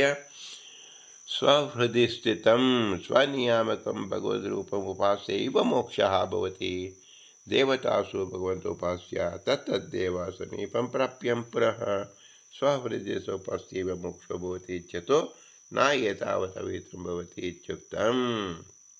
ತನ್ನ ಹೃದಯದಲ್ಲಿರುವ ತನಗೆ ನಿಯಾಮಕನಾದ ಭಗವಂತನ ರೂಪವನ್ನು ಉಪಾಸನೆ ಮಾಡಿದರೆ ಮೋಕ್ಷ ಉಂಟಾಗುತ್ತದೆ. ದೇವತೆಗಳಲ್ಲಿ ಅಂತರ್ಯಾಮಿಯಾದ ಭಗವಂತನ ರೂಪವನ್ನು ಉಪಾಸನೆ ಮಾಡಿದರೆ ಆಯಾ ದೇವತೆಗಳ ಸಾಮೀಪ್ಯವನ್ನು ಹೊಂದಿ ಪುನಃ ತನ್ನ ಹೃದಯದಲ್ಲಿರುವ ಪರಮಾತ್ಮ ಉಪಾಸನೆ ಮಾಡಿದರೆ ಮಾತ್ರ ಮೋಕ್ಷ ಉಂಟಾಗುತ್ತದೆ. ಆದ್ದರಿಂದ ಇಷ್ಟರಿಂದಲೇ ತಿಳಿದಂತೆ ಆಗುವುದಿಲ್ಲ ಅಂತ ಅಜಾತಶತ್ರುನೇ ಅದಕ್ಕೆ ಪ್ರತಿ ಉತ್ತರವಾಗಿ ಹೇಳಿದ. ಸಹೋವಾಚ ದಾಶಸ್ತ್ರು ಪ್ರತಿಲೋಮಂ ವೈ ಯದ್ ಬ್ರಾಹ್ಮಣ ಕ್ಷತ್ರಿಪೇತ ಬ್ರಹ್ಮ ಮೇ ವಕ್ಷ್ಯತೆ ವಾ ಏವ ತ್ವ ಆಜ್ಞಾಪಯಿಷ್ಯಾಮೀತಿ ತಂ ಪ್ರಾಣವಾದಯೋತ್ತಸ್ಥೌ ತೌ ಪುರುಷಂ ಸುಪ್ತಂ ಆತ್ಮನ್ ಜುಗುತಃ ತಮೇತತ್ ಅಭಿರಾಮಂತ್ರಃ ಚಕ್ರೆ ಬೃಹನ್ ಪಾಂಡವರ ವಾಸಃ ಸ್ವಮಹಾರಾಜನಿತಿ ಸ ನೋತ್ತೌಸು ತಂ ಪಾಣಿಪಾಪ್ಯಶಂ ಬೋಧಯಾಂಚಾರ ಸಹೋ ತೌಸೌ ಕ್ಷತ್ರಿಯನು ನನಗೆ ಬ್ರಹ್ಮಸ್ವರೂಪವನ್ನು ಉಪದೇಶ ಮಾಡುತ್ತಾನೆಂದ ಬ್ರಾಹ್ಮಣ ಅವನಿಗೆ ಶಿಷ್ಯನಾಗುವುದು ವಿಪರೀತವಾದುದಾದ್ದರಿಂದ ನಿನಗೆ ಬ್ರಹ್ಮಸ್ವರೂಪವನ್ನು ವಿಜ್ಞಾಪನೆ ಮಾಡುತ್ತೇನೆ ಹೊರತು ಗುರುವಿನಂತೆ ಉಪದೇಶ ಮಾಡುವುದಿಲ್ಲ ಅಂತ ಅಜಾತಶತ್ರು ಸೌಮ್ಯವಾಗಿ ಹೇಳಿದ. ನಾಸ್ತಾನತೋಪಿ ಪರಸೌಭ್ಯಲಿಂಗಂ ಸರ್ವತ್ರ ಹಿ ಎಂಬ ಬ್ರಹ್ಮಸೂತ್ರ ಭಾಷ್ಯದಲ್ಲಿ ಹೇಳಿರುವಂತೆ ಪರಮಾತ್ಮ ಎಲ್ಲ ರೂಪಗಳಿಗೂ ಸಮಾನ ಶಕ್ತಿಯಾದಿಗಳನ್ನು ಹೊಂದಿರುವಾಗ ಹೃದ್ಗತನಾದ ಅವನ ಉಪಾಸನೆ ಮೋಕ್ಷದ ಕಾರಣ, ದೇವಾಂತರ್ಗತನಾದ ಅವನ ಉಪಾಸನೆ ಮೋಕ್ಷಕ್ಕೆ ಕಾರಣವಲ್ಲ ಎಂಬುದು ಹೇಗೆ ಅಂದರೆ ಎಂಬ ಪ್ರಶ್ನೆ ಗೊತ್ತಿರುವಾಗೆ ಉಪಾಸಕರಲ್ಲಿ ದೇವತಾಂಶನಾದ ಶ್ರೀಹರಿಗಿಂತಲೂ ಹೃದ್ಗತನಾದ ಶ್ರೀಹರಿ ಸಂಬಂಧವೇ ಗಾಢವಾದುದು ಎಂದು ತಿಳಿಸಲು ಆಗ ಬಯಸಿದಾಗ ಅಜಾತಶತ್ರು ಅವನನ್ನು ಕೈಯಲ್ಲಿ ಹಿಡಿದುಕೊಂಡು ಎದ್ದ. ಅವರಿಬ್ಬರು ಒಂದು ಸ್ಥಳದಲ್ಲಿ ಸುಪ್ತವಾಗಿದ್ದ ಒಬ್ಬ ಪುರುಷನ ಸಮೀಪಕ್ಕೆ ಬಂದ. ಆ ಸುಪ್ತ ಪುರುಷ ಅಂತರ್ಗತ ಶ್ರೀಹರಿಯನ್ನು ಶುಕ್ಲಾಂಬರಧರನೇ, ಚಂದ್ರ ಅಂತರ್ಗತನೇ, ಪ್ರಕಾಶಮಾನನ ಎಂದು ಮುಂತಾದ ಹೆಸರುಗಳಿಂದ ಸಂಬೋಧಿಸಿದರು. ಏಕೆಂದರೆ ಚಂದ್ರ ಅಂತರ್ಗತ, ಪುರುಷ ಅಂತರ್ಗತ ರೂಪಗಳಿಗೆ ಭೇದವಿಲ್ಲ. ಆದರೂ ಪುರುಷ ಅಂತರ್ಗತನಾದ ಶ್ರೀಹರಿ ಜೀವನನ್ನು ಎಬ್ಬಿಸಲಿಲ್ಲ. ಶರೀರವನ್ನು ಕೈಯಿಂದ ಅಲುಗಾಡಿಸಿದಾಗ ಮಾತ್ರ ಬೇಗನೆ ಎಬ್ಬಿಸಿದನು. ಹೃದಯದಲ್ಲಿರುವ ಶ್ರೀಹರಿಯನ್ನು ಹೇಳುವ ಅಸಾಧಾರಣ ನಾಮಗಳಿಂತಲೂ ಕೈಯಿಂದ ಅಲುಗಾಡಿಸುವುದಕ್ಕೆ ಶರೀರದಲ್ಲಿ ವಿಶೇಷ ಸಂಬಂಧ ಇರುವುದರಿಂದ ಶರೀರವನ್ನು ಕೈಯಿಂದ ಅಲುಗಾಡಿಸುವುದೇ ಶೀಘ್ರವಾಗಿ ಎಚ್ಚರಗೊಳಿಸುವ ಉಪಾಯ ಎಂದು ಅವನನ್ನು ಕೈಯಿಂದ ಅಲುಗಾಡಿಸಿದನು. ಆಗ ಶ್ರೀಹರಿ ಆ ಜೀವನನ್ನು ಶೀಘ್ರವಾಗಿ ಎಬ್ಬಿಸಿದನು. ಹೀಗೆ ಶರೀರವನ್ನು ಕೈಯಿಂದ ಅಲುಗಾಡಿಸಿದಾಗ ಮಾತ್ರ ಜೀವನನ್ನು ಶ್ರೀಹರಿ ಎಬ್ಬಿಸುವುದರಿಂದ ಶರೀರದಲ್ಲಿಯೇ ಶ್ರೀಹರಿಯ ವಿಶೇಷ ಸಂಬಂಧ ಇದೆ ಎಂದು ತಿಳಿಯಬೇಕು. ಸ್ವಹೃದಯ ಭಗವದ್ರೂಪಸ್ಯ ಸ್ವಸ್ಮಿನ್ ವಿಶೇಷ ಸಂಬಂಧ ಜ್ಞಾಪನಾರ್ಥಂ ಬೃಹತ್ ಪಾಂಡರಾವಾಸ ಇತ್ಯಾದ್ಯ ಮಂತ್ರಗಣಂ ತೇಭ್ಯೋ ನಾಮಭ್ಯೋಪ್ಯಸ್ಯ ಶರೀರೆ ವಿಶೇಷ ಸಂಬಂಧೋ ಇಚ್ಛತಃ ಪ್ರಾಣಿಪೇಶೇಕೇಣ ಜೀವಮತ್ತಾಪಯಾಮಾಸ ಭಗವನ್ ಯೇಷಾಂ ಬಹಿರುಪಾಸನೇನ ಮೋಕ್ಷತ್ತೇಷಾಂ ಹೃದ್ಯುಪಾಸನಂ ಕಿಂಚಿತ್ ಕರ್ತವ್ಯಮೇವ. ದೇವತಾಂತರ್ಗತವಾದ ಭಗವತ್ ರೂಪಗಳಿಂದ ತನ್ನ ಹೃದಯದಲ್ಲಿರುವ ಭಗವತ್ ರೂಪಕ್ಕೆ ತನ್ನಲ್ಲಿ ವಿಶೇಷ ಸಂಬಂಧ ಇದೆ ಅಂತ ತಿಳಿಸೋಕ್ಕೋಸ್ಕರವಾಗಿ ಶುಕ್ಲಾಂಬರ ಇತ್ಯಾದಿ ನಾಮಗಳಿಂದ ಆಮಂತ್ರಣ ಮಾಡಿದರು. ಈ ನಾಮದಿಂದ ಕರೆದು ಶೀಘ್ರವಾಗಿ ಎಚ್ಚರಿಕೆ ಆಗುವುದಿಲ್ಲ. ಆದ್ದರಿಂದ ಈ ನಾಮಗಳಿಂದಲೂ ಹೆಚ್ಚಾಗಿ ಶರೀರದಲ್ಲಿಯೇ ಶ್ರೀಹರಿಯ ವಿಶೇಷ ಸಂಬಂಧ ಇದೆ ಎಂದು ತಿಳಿಸಲು ಶರೀರವನ್ನು ಕೈಯಿಂದ ಅಲುಗಾಡಿಸಿದಾಗ ಶ್ರೀಹರಿ ಜೀವನವನ್ನು ಎಬ್ಬಿಸಿದನು. ಶರೀರದ ಹೊರಗೆ ಮಾತ್ರ ಉಪಾಸನೆ ಮಾಡಿ ಮೋಕ್ಷವನ್ನು ಪಡೆಯುವರು. ಸ್ವಲ್ಪವಾದ ಹೃದಯಗತನಾದ ಶ್ರೀಹರಿ ಉಪಾಸನೆ ಮಾಡಲೇಬೇಕು ಎಂಬುದು. ಹೀಗೆ ಅವಸ್ಥಾತ್ರಯ ನಿಯಾಮಕನಾಗಿ ಉಪಾಸನೆ ಭಗವಂತನನ್ನು ಮಾಡಬೇಕು. ಸಹೋವಾಚ ಜಾತಶತ್ರು ಏತ ಏಷ ಏತತ್ ಸುಪ್ತೋಭೂತ್ ಸ ಏಷ ವಿಜ್ಞಾನಮಯ ಪುರುಷಃ ತ್ವ ಏಷ ತದಾಭೂತ್ ಕುತ ಏತ ಆಗಾದಿತಿ ತದುಹಾನು ಮೇನೆ ಮಾರ್ಗ. ಹೃದ್ಗತನಾದ ಶ್ರೀಹರಿ ಉಪಾಸನೆ ಮಾಡಲೇಬೇಕು ಎಂದು ತಿಳಿಸಿದ್ದಾಗ ಅಜಾತಶತ್ರು ಗಾರ್ಗನನ್ನು ಈ ಜೀವನು ಈ ಶರೀರದಲ್ಲಿ ಯಾರಲ್ಲಿ ಸುಪ್ತನಾದನೋ ಅಂತಹ ಸುಪ್ತಾಧಾರನಾದ ಸಮ್ಯಕ್ ಜ್ಞಾನ ಸ್ವರೂಪನಾದ ಶ್ರೀಹರಿ ಸುಪ್ತಿ ಕಾಲದಲ್ಲಿ ಶರೀರದ ಯಾವ ಭಾಗದಲ್ಲಿದ್ದನು? ಪ್ರಬೋಧ ಸಮಯದಲ್ಲಿ ಎಲ್ಲಿ ಬಂದನು ಎಂದು ಕೇಳಿದನು. ಆಗ ಗಾರ್ಗ ತಿಳಿದೇ ಇರಲಿಲ್ಲ. ಸಹೋವಾಚ ದಾಶತ್ರು ಯತ್ರ ಏಷ ಏತತ್ ಸುಪ್ತೋ ಅಭೂತ್ ಸ ಏಷ ವಿಜ್ಞಾನಮಯಃ ಪುರುಷಃ ತೇಷಾಂ ಪ್ರಾಣಾನಾಂ ವಿಜ್ಞಾನೇನ ವಿಜ್ಞಾನಮಾದಾಯ ಏಷ ಅಂತರ್ಹೃದಯಃ ಆಕಾಶಸ್ಮಿನ್ ಚೇತೆ ತಾನಿ ಯದಾ ಗೃಹ್ಣಾತ್ ತಥಾ ಏತತ್ ಪುರುಷಃ ಸ್ವಪೀತಿ ನಾಮ ತದ್ಗೃಹೀತ ಏವ ಪ್ರಾಣೋ ಭವತಿ. ಗೃಹೀತ ವಾಕ್, ಗೃಹೀತಂ ಚಕ್ಷು, ಗೃಹೀತಂ ಚೋಷು, ಗೃಹೀತಂ ಮನಃ. ಅಜಾತಶತ್ರುನೇ ಹೇಳಿದ. ಶ್ರೀಹರಿ ಸುಪ್ತಿ ಕಾಲದಲ್ಲಿ ಇಂದ್ರಿಯಗಳ ಜ್ಞಾನ ಉತ್ಪಾದನಾ ಶಕ್ತಿಯನ್ನು ತನ್ನ ಸ್ವೇಚ್ಛೆಯಿಂದ ಸೆಳೆದುಕೊಂಡು ಹೃದಯದ ಒಳಗಿರುವ ಆಕಾಶದಲ್ಲಿ ಮಲಗುತ್ತಾನೆ. ವಿಜ್ಞಾನಮಯ ಪುರುಷ ಶ್ರೀಹರಿ ವಿಜ್ಞಾನ ಜನನ ಶಕ್ತಿಯುಳ್ಳ ಇಂದ್ರಿಯಗಳನ್ನು ಯಾವಾಗ ಸುಪ್ತಗೊಳಿಸುತ್ತಾನೋ ಆಗ ಜೀವ ಸುಪ್ತನಾಗುತ್ತಾನೆ. ಇದೇ ಪ್ರಸಿದ್ಧ. ಯಾಕಂದರೆ ಶ್ರೀಹರಿ ಇಚ್ಛೆಯಿಂದ ಗ್ರಹಣೇಂದ್ರಿಯವು ನಿರ್ವ್ಯಾಪಾರವಾಗುತ್ತದೆ, ವಾಗೇಂದ್ರಿಯವು ನಿರ್ವ್ಯಾಪಾರವಾಗುತ್ತದೆ, ಚಕ್ಷೇಂದ್ರಿಯವು ನಿರ್ವ್ಯಾಪಾರವಾಗುತ್ತದೆ, ಶ್ರೋತ್ರೇಂದ್ರಿಯವು ನಿರ್ವ್ಯಾಪಾರವಾಗುತ್ತದೆ, ಮನಸ್ಸೂ ನಿರ್ವ್ಯಾಪಾರವಾಗುತ್ತದೆ.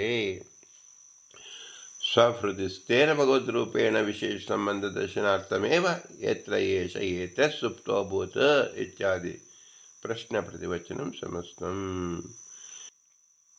ಯತ್ರ ಯಸ್ಮಿನ್ ಪರಮೇಶ್ವರೇ ವಿಜ್ಞಾನಮಯೇ ಏಷ ಜೀವಃ ಸುಪ್ತಃ ಅಭೂತ್ ಯತ್ರ ಏತತ್ ಅಧಿಕರಣಭೂತೇವ ಯ ಏಷ ವಿಜ್ಞಾನಮಯಃ ಇತಿ ಪರಾಮೃಶ್ಯತೆ. ಅನ್ಯೋ ಅಂತರ ಆತ್ಮವಿಜ್ಞಾನಮಯಃ ವಿಜ್ಞಾನಂ ಬ್ರಹ್ಮ ಚೇದ್ವೇದ ಇಚ್ಛಾಶ್ರುತೇಃ ತಾನ್ ಯದಾ ಪರಮಾತ್ಮ ಗೃಹ್ಣಾತಿ ತದೇತತ್ ಪುರುಷೋ ಜೀವ ಸ್ವಪೀತಿ ನಾಮ. ತನ್ನ ಹೃದಯದಲ್ಲಿರುವ ಪ್ರಾಜ್ಞರೂಪಿ ಶ್ರೀಹರಿಯಿಂದಲೇ ತನ್ನ ಶರೀರದಲ್ಲಿ ವಿಶೇಷ ಸಂಬಂಧ ಅಂತ ತಿಳಿಸೋಕ್ಕೋಸ್ಕರವಾಗಿ ಯತ್ರ ಏಷ ಏತ ಸುಪ್ತೋ ಅಭೂತ್ ಎಂದು ಮೊದಲಾದ ಎಲ್ಲ ಪ್ರಶ್ನೆಯ ಉತ್ತರಗಳು ಇದೆ.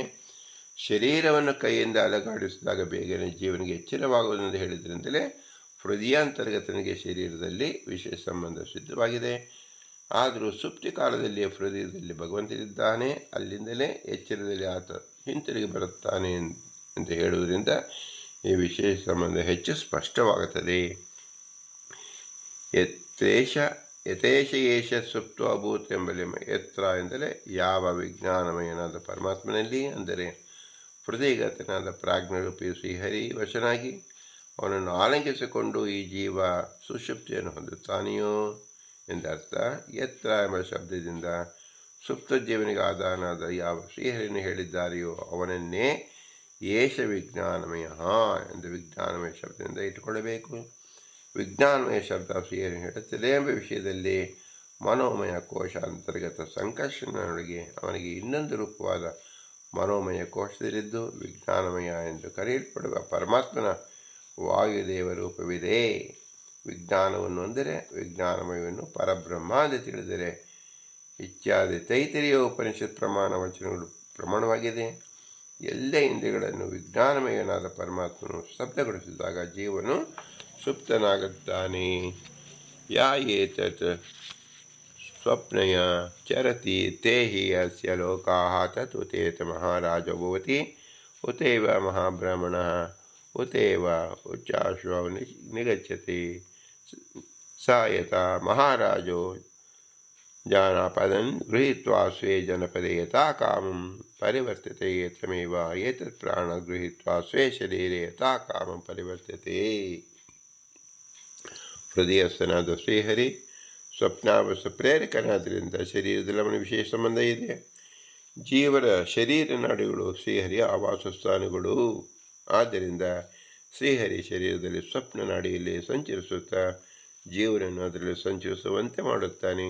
ಆಗ ಜೀವ ಕನಸಿನಲ್ಲಿ ತನ್ನನ್ನು ಮಹಾರಾಜನಂತೆ ನೋಡುತ್ತಾನೆ ಅಥವಾ ಮಹಾಬ್ರಾಹ್ಮಣನಂತೆ ನೋಡುತ್ತಾನೆ. ಉತ್ಕೃಷ್ಟವಾದ ಆನೆಯಂತೆಯೂ ನೀಚವಾದ ನಾಯಿ ಬೆಕ್ಕುಗಳಂತೆಯೂ ತನ್ನ ನೋಡುತ್ತಾನೆ. ಅದು ಹೇಗೆ ಮಹಾರಾಜ ತನ್ನ ದೇಶದಲ್ಲಿದ್ದ ಪ್ರಜೆಗಳನ್ನು ತನ್ನನ್ನು ಕರೆದುಕೊಂಡು ತನ್ನ ರಾಜ್ಯದಲ್ಲಿ ತನ್ನ ಇಚ್ಛೆಯಿಂದ ಸಂಚರಿಸುತ್ತಾನೆ, ಹಾಗೆ ಶ್ರೀಹರಿ ಬಾಹ್ಯೇಂದ್ರಿಯಗಳನ್ನು ತೆಗೆದುಕೊಂಡು ತನಗೆ ಅಧೀನವಾದ ಈ ಶರೀರದಲ್ಲಿ ಜೀವನ ಶರೀರದಲ್ಲಿ ತನ್ನ ಇಚ್ಛೆಯಂತೆ ಸಂಚರಿಸುತ್ತಾನೆ ಎಂದರ್ಥ. ಯಾ ಸಾ ಯತ್ರ ಪರಮಾತ್ಮ ಸ್ವಪ್ನಯ ನಾಟ್ಯಾಚರತಿ ತದಾ ಜೀವ ಉಚ್ಛಾವಚಂ ನಿಗತ್ತೀವ ಸರ್ವದಾ ಮಹಾರಾಜವತ್ ಪ್ರಾಣಾನ್ ಗೃಹೀತ್ವ ಪರಮಾತ್ಮ ಪರಿವರ್ತತೆ ಜೀವಸು ಕದಾಚಿದೇವ ಸ್ವಪ್ನೆ ರಾಜವದಾತ್ಮಾನಂ ಪಶ್ಯತಿ ಕದಾಚಿತ್ ಬ್ರಾಹ್ಮಣವತ್ ಸ್ವಮಾಧ್ಯಾದಿವತ್ ವಾ ಸಾ ಏತತ್ ಸ್ವಪ್ನೆ ಆಚರತಿ ಎಂದು ಪರಮಾತ್ಮ ಸ್ವಪ್ನ ನಾಡಿಯಲ್ಲಿ ಸಂಚರಿಸುವಾಗ ಎಂದರ್ಥ. ಉಚ್ಚಾವಚಂ ನಿಗಚ್ಚತಿ ಅಂದರೆ ಜೀವನು ತನ್ನ ಶ್ರೇಷ್ಠವಾದ ಮಹಾರಾಜಗಳಂತೆ ಅಥವಾ ನೀಚನಾದ ನಾಯಿ ಬೆಕ್ಕುಗಳಂತೆ ನೋಡುತ್ತಾನೆ ಎಂದರ್ಥ. ಪರಮಾತ್ಮ ಯಾವಾಗಲೂ ರಾಜಾದಿರಾಜನಂತೆ ಬಾಹ್ಯೇಂದ್ರಿಯಗಳು ತೆಗೆದುಕೊಂಡು ಸಂಚರಿಸುತ್ತಾನೆ. ಜೀವನಾದರೂ ಕೆಲವು ವೇಳೆ ಮಾತ್ರ ತನ್ನನ್ನು ರಾಜನಂತೆ ಕಾಣುತ್ತಾನೆ, ಕೆಲವು ವೇಳೆ ಬ್ರಾಹ್ಮಣಂತೆ ಕಾಣುತ್ತಾನೆ ಮತ್ತು ನಾಯಿ ಬೆಕ್ಕು ಮುಂತಾದಂತೆ ಕಾಣುತ್ತಾನೆ ಎಂದರ್ಥ. ಅತ ಯದಾ ಸುಸುಪ್ತೋ ಭವತಿ ತದಾ ನ ಕಸ್ಯಚಿದ್ ವೇದ ಹಿತಾ ನಾಮ ನಾಡ್ಯೋ ದ್ವಾಸಪ್ತತಿ ಸಹಸ್ರಾಣಿ ಹೃದಯಾತ್ ಪುರಿ ತತ್ಮ ಅಭಿತಿಷ್ಠಂತೆ ತಾಭಿಃ ಪ್ರತ್ಯವೈ ಸೃಪ್ಯಃ ಪುರೀತತಿ ಇತಿ ಶೇತೆ ಸ ಯಥಾ ಕುಮಾರೋ ವಾ ಮಹಾರಾಜೋ ವಾ ಮಹಾಬ್ರಾಹ್ಮಣೋ ವಾ ಅಧಿಜ್ಞಮಾನಂದಗತ್ವಾ ಶೀತ್ಯೇವ ಏಷ ಏತಶ್ಯೇತೆ. ಸ್ವಪ್ನಕ್ಕಿಂತ ಸುಷುಪ್ತಿಯಲ್ಲಿ ವಿಶೇಷವಿದೆ. ಜೀವನು ಯಾವಾಗ ಯಾವ ಬಾಹ್ಯ ವಸ್ತುವನ್ನು ತಿಳಿಯುವುದಿಲ್ಲವೋ ಆಗ ಸುಷುಪ್ತಿಯಲ್ಲಿರುತ್ತಾನೆ. ಹಿತ ಎಂದು ಪ್ರಸಿದ್ಧವಾದ 72 ಸಹಸ್ರ ನಾಡಿಗಳಲ್ಲಿ ಹೃದಯವನ್ನು ಆರಂಭಿಸಿ ಪುರೀತತ ಎಂಬ ನಾಡಿಯ ಅಂದರೆ ಶಿರಸ್ಸಿನ ತುದಿಯವರೆಗೂ ವ್ಯಾಪ್ತನಾದ ಸುಷುಮ್ನ ನಾಡಿಯ ಸುತ್ತ ಆಶ್ರಯಿಸಿಕೊಂಡಿದೆ. ಜೀವನು ಈ ನಾಡಿಗಳಲ್ಲಿ ಸಂಚರಿಸಿ ಸುಷುಮ್ನ ನಾಡಿಯಲ್ಲಿರುವ ಶ್ರೀಹರಿಯನ್ನು ಸುಪ್ತನಾಗುತ್ತಾನೆ. ಆಗ ಜೀವನು ಹೇಗಿರುತ್ತಾನೆ ಎಂದರೆ ರುದ್ರನಾಗಲಿ ವಾಯುವಾಗಲಿ ಬ್ರಹ್ಮನಾಗಲಿ ಹೇಗೆ ಆನಂದ ರೂಪನಾದ ಶ್ರೀಹರಿ ಸಮೀಪಕ್ಕೆ ಹೋಗಿ ಸುಖವಾಗಿರುತ್ತಾರೋ ಹಾಗೆ ಜೀವ ಸುಷುಮ್ನ ನಾಮಕ ಶ್ರೀಹರಿಯಲ್ಲಿ ಸುಖವಾಗಿರುತ್ತಾನೆಂದರ್ಥ. ಆನಂದಸ್ಯ ಪರಮಾತ್ಮನಃ ಅಧಿಜ್ಞಂ ಸಮೀಪಂ ಕುಮಾರೋ ರುದ್ರ ಮಹಾರಾಜೋ ವಾಯು ಮಹಾಬ್ರಹ್ಮಣ ಬ್ರಹ್ಮಹಾನಿ ಜೀವ ವಿಜ್ಞಾನಪೂರ್ವಕಂ ಪ್ರಾಣಾನಂ ವಿಜ್ಞಾನಮಾದಿತೇನ ಚ ಸರ್ವಪ್ರಾಣಲೋಕಾದೇವ ಭೂತಾನಂ ಸೃಷ್ಟ. ಆನಂದಸ್ಯ ಅಂದರೆ ಆನಂದ ರೂಪರಾದ ಪರಮಾತ್ಮನ ಅತಿಜ್ಞಿ ಅಂದರೆ ಸಮೀಪದಲ್ಲಿ, ಕುಮಾರ ಎಂದರೆ ರುದ್ರ, ಮಹಾರಾಜ ಎಂದರೆ ವಾಯು, ಮಹಾಬ್ರಾಹ್ಮಣ ಎಂದರೆ ಯತ್ರ ಯಶ ಏತತ್ ಸುಪ್ತಭೂತ ಎಂದು ಹೇಳಿದುದು ಪರಮಾತ್ಮನನ್ನೇ. ಏಕೆಂದರೆ ಜೀವನು ತನ್ನ ಬುದ್ಧಿಪೂರ್ವಕವಾಗಿ ಇಂದ್ರಿಯಗಳಿಗೆ ಜ್ಞಾನ ಜನನ ಶಕ್ತಿ ಇಲ್ಲದಂತೆ ಮಾಡಿಕೊಳ್ಳುವುದಿಲ್ಲ. ಅಲ್ಲದೆ ಅಸದಾತ್ಮನಃ ಸರ್ವೇ ಪ್ರಾಣಾಃ ಎಂದು ಮುಂತಾಗಿ ಹೇಳುವಂತೆ ಜೀವನು ಎಲ್ಲ ಇಂದ್ರಿಯಗಳ, ಲೋಕಗಳ, ಬ್ರಹ್ಮಾದಿ ದೇವತೆಗಳ ಮತ್ತು ಪ್ರಾಣಿಗಳ ಸೃಷ್ಟಿಯನ್ನು ಮಾಡುವನು ಅಲ್ಲ. ಆದ್ದರಿಂದ ಸಮಗ್ರವಾದ ಈ ಪ್ರಕರಣ ಪರಮಾತ್ಮ ಪರ ಎಂದು ತಿಳಿಯಬೇಕು. ಯಾ ಸಾಯತೋ ಊರ್ಣನಾಭಿಃ ತಂತುರು ಉಚ್ಚರೇತ್ ಯಥಾ ಅಗ್ನೇಃ ಕ್ಷುದ್ರ ವಿಸ್ಫುಲಿಂಗಾಃ ಉಚ್ಚರಂತಿ ಏವಮೇವ ಅಸ್ಮದಾತ್ಮನಃ ಸರ್ವೇ ಪ್ರಾಣಾಃ ಸರ್ವೇ ಲೋಕಾಃ ಸರ್ವೇ ದೇವಾಃ ಸರ್ವಾಣಿ ಭೂತಾನಿ ಉಚ್ಚರಂತಿ ತಸ್ಯೋಪನಿಷತ್ ಸತ್ಯಸ್ಯ ಸತ್ಯಂ ಇತಿ ಪ್ರಾಣವೈವ ಸತ್ಯಂ ತೇಷಾಂ ಏಷ ಸತ್ಯಂ. ಹೇಗೆ ಜೇಡರ ಹುಳ ತಿಂದ ಆಹಾರ ಅದರಿಂದ ತಂತು ರೂಪವಾಗಿ ಹೇಗೆ ಹೊರಗೆ ಬರುತ್ತದೋ ಹಾಗೆ ಸಣ್ಣ ಕಿಡಿಗಳು ಅಗ್ನಿಯಿಂದ ಹೊರಬರುತ್ತದೋ ಹಾಗೆ ಎಲ್ಲ ಇಂದ್ರಿಯಗಳಿಗೆ ಅಭಿಮಾನಿಗಳು, ಎಲ್ಲ ಭೂಮಿಯಾದಿ ಲೋಕಗಳಿಗೂ ಪ್ರಜೆಗಳು, ಎಲ್ಲ ಚತುರ್ಮುಖಾದ ದೇವತೆಗಳು ಹಾಗೆಲ್ಲ ಪ್ರಾಣಿಗಳು ವಿಜ್ಞಾನಮಯವಾದ ಹೃದಯಾಂತರ್ಗತ ಶ್ರೀಹರಿಯಿಂದಲೇ ಉತ್ಪನ್ನವಾಗುತ್ತದೆ, ಅವನಿಂದಲೇ ರಕ್ಷಿತವಾಗುತ್ತದೆ, ಅವನಿಂದೇ ಲಯವನ್ನು ಹೊಂದುತ್ತದೆ. ಸತ್ಯ ಸತ್ಯಂ ಎಂಬುದು ಹೃದಯಸ್ಥ ಪರಮಾತ್ಮನ ರಹಸ್ಯವಾದ ನಾಮ. ಏಕೆಂದರೆ ಹಿಂದೆ ಹೇಳಿದ ಇಂದ್ರಿಯ, ಲೋಕ, ದೇವ, ಪ್ರಾಣಿಗಳು ಸತ್ಯ. ಅವಳಿಗೆ ಇವನು ಜನ್ಮ, ಸ್ಥಿತಿ, ಪ್ರಳಯ ಮತ್ತು ಮೋಕ್ಷವನ್ನು ಹೊಂದಿಸುವನಾದ್ದರಿಂದ ಅವನು ಸತ್ಯಸ್ಸ ಸತ್ಯ ಎಂದು ಹೆಸರು.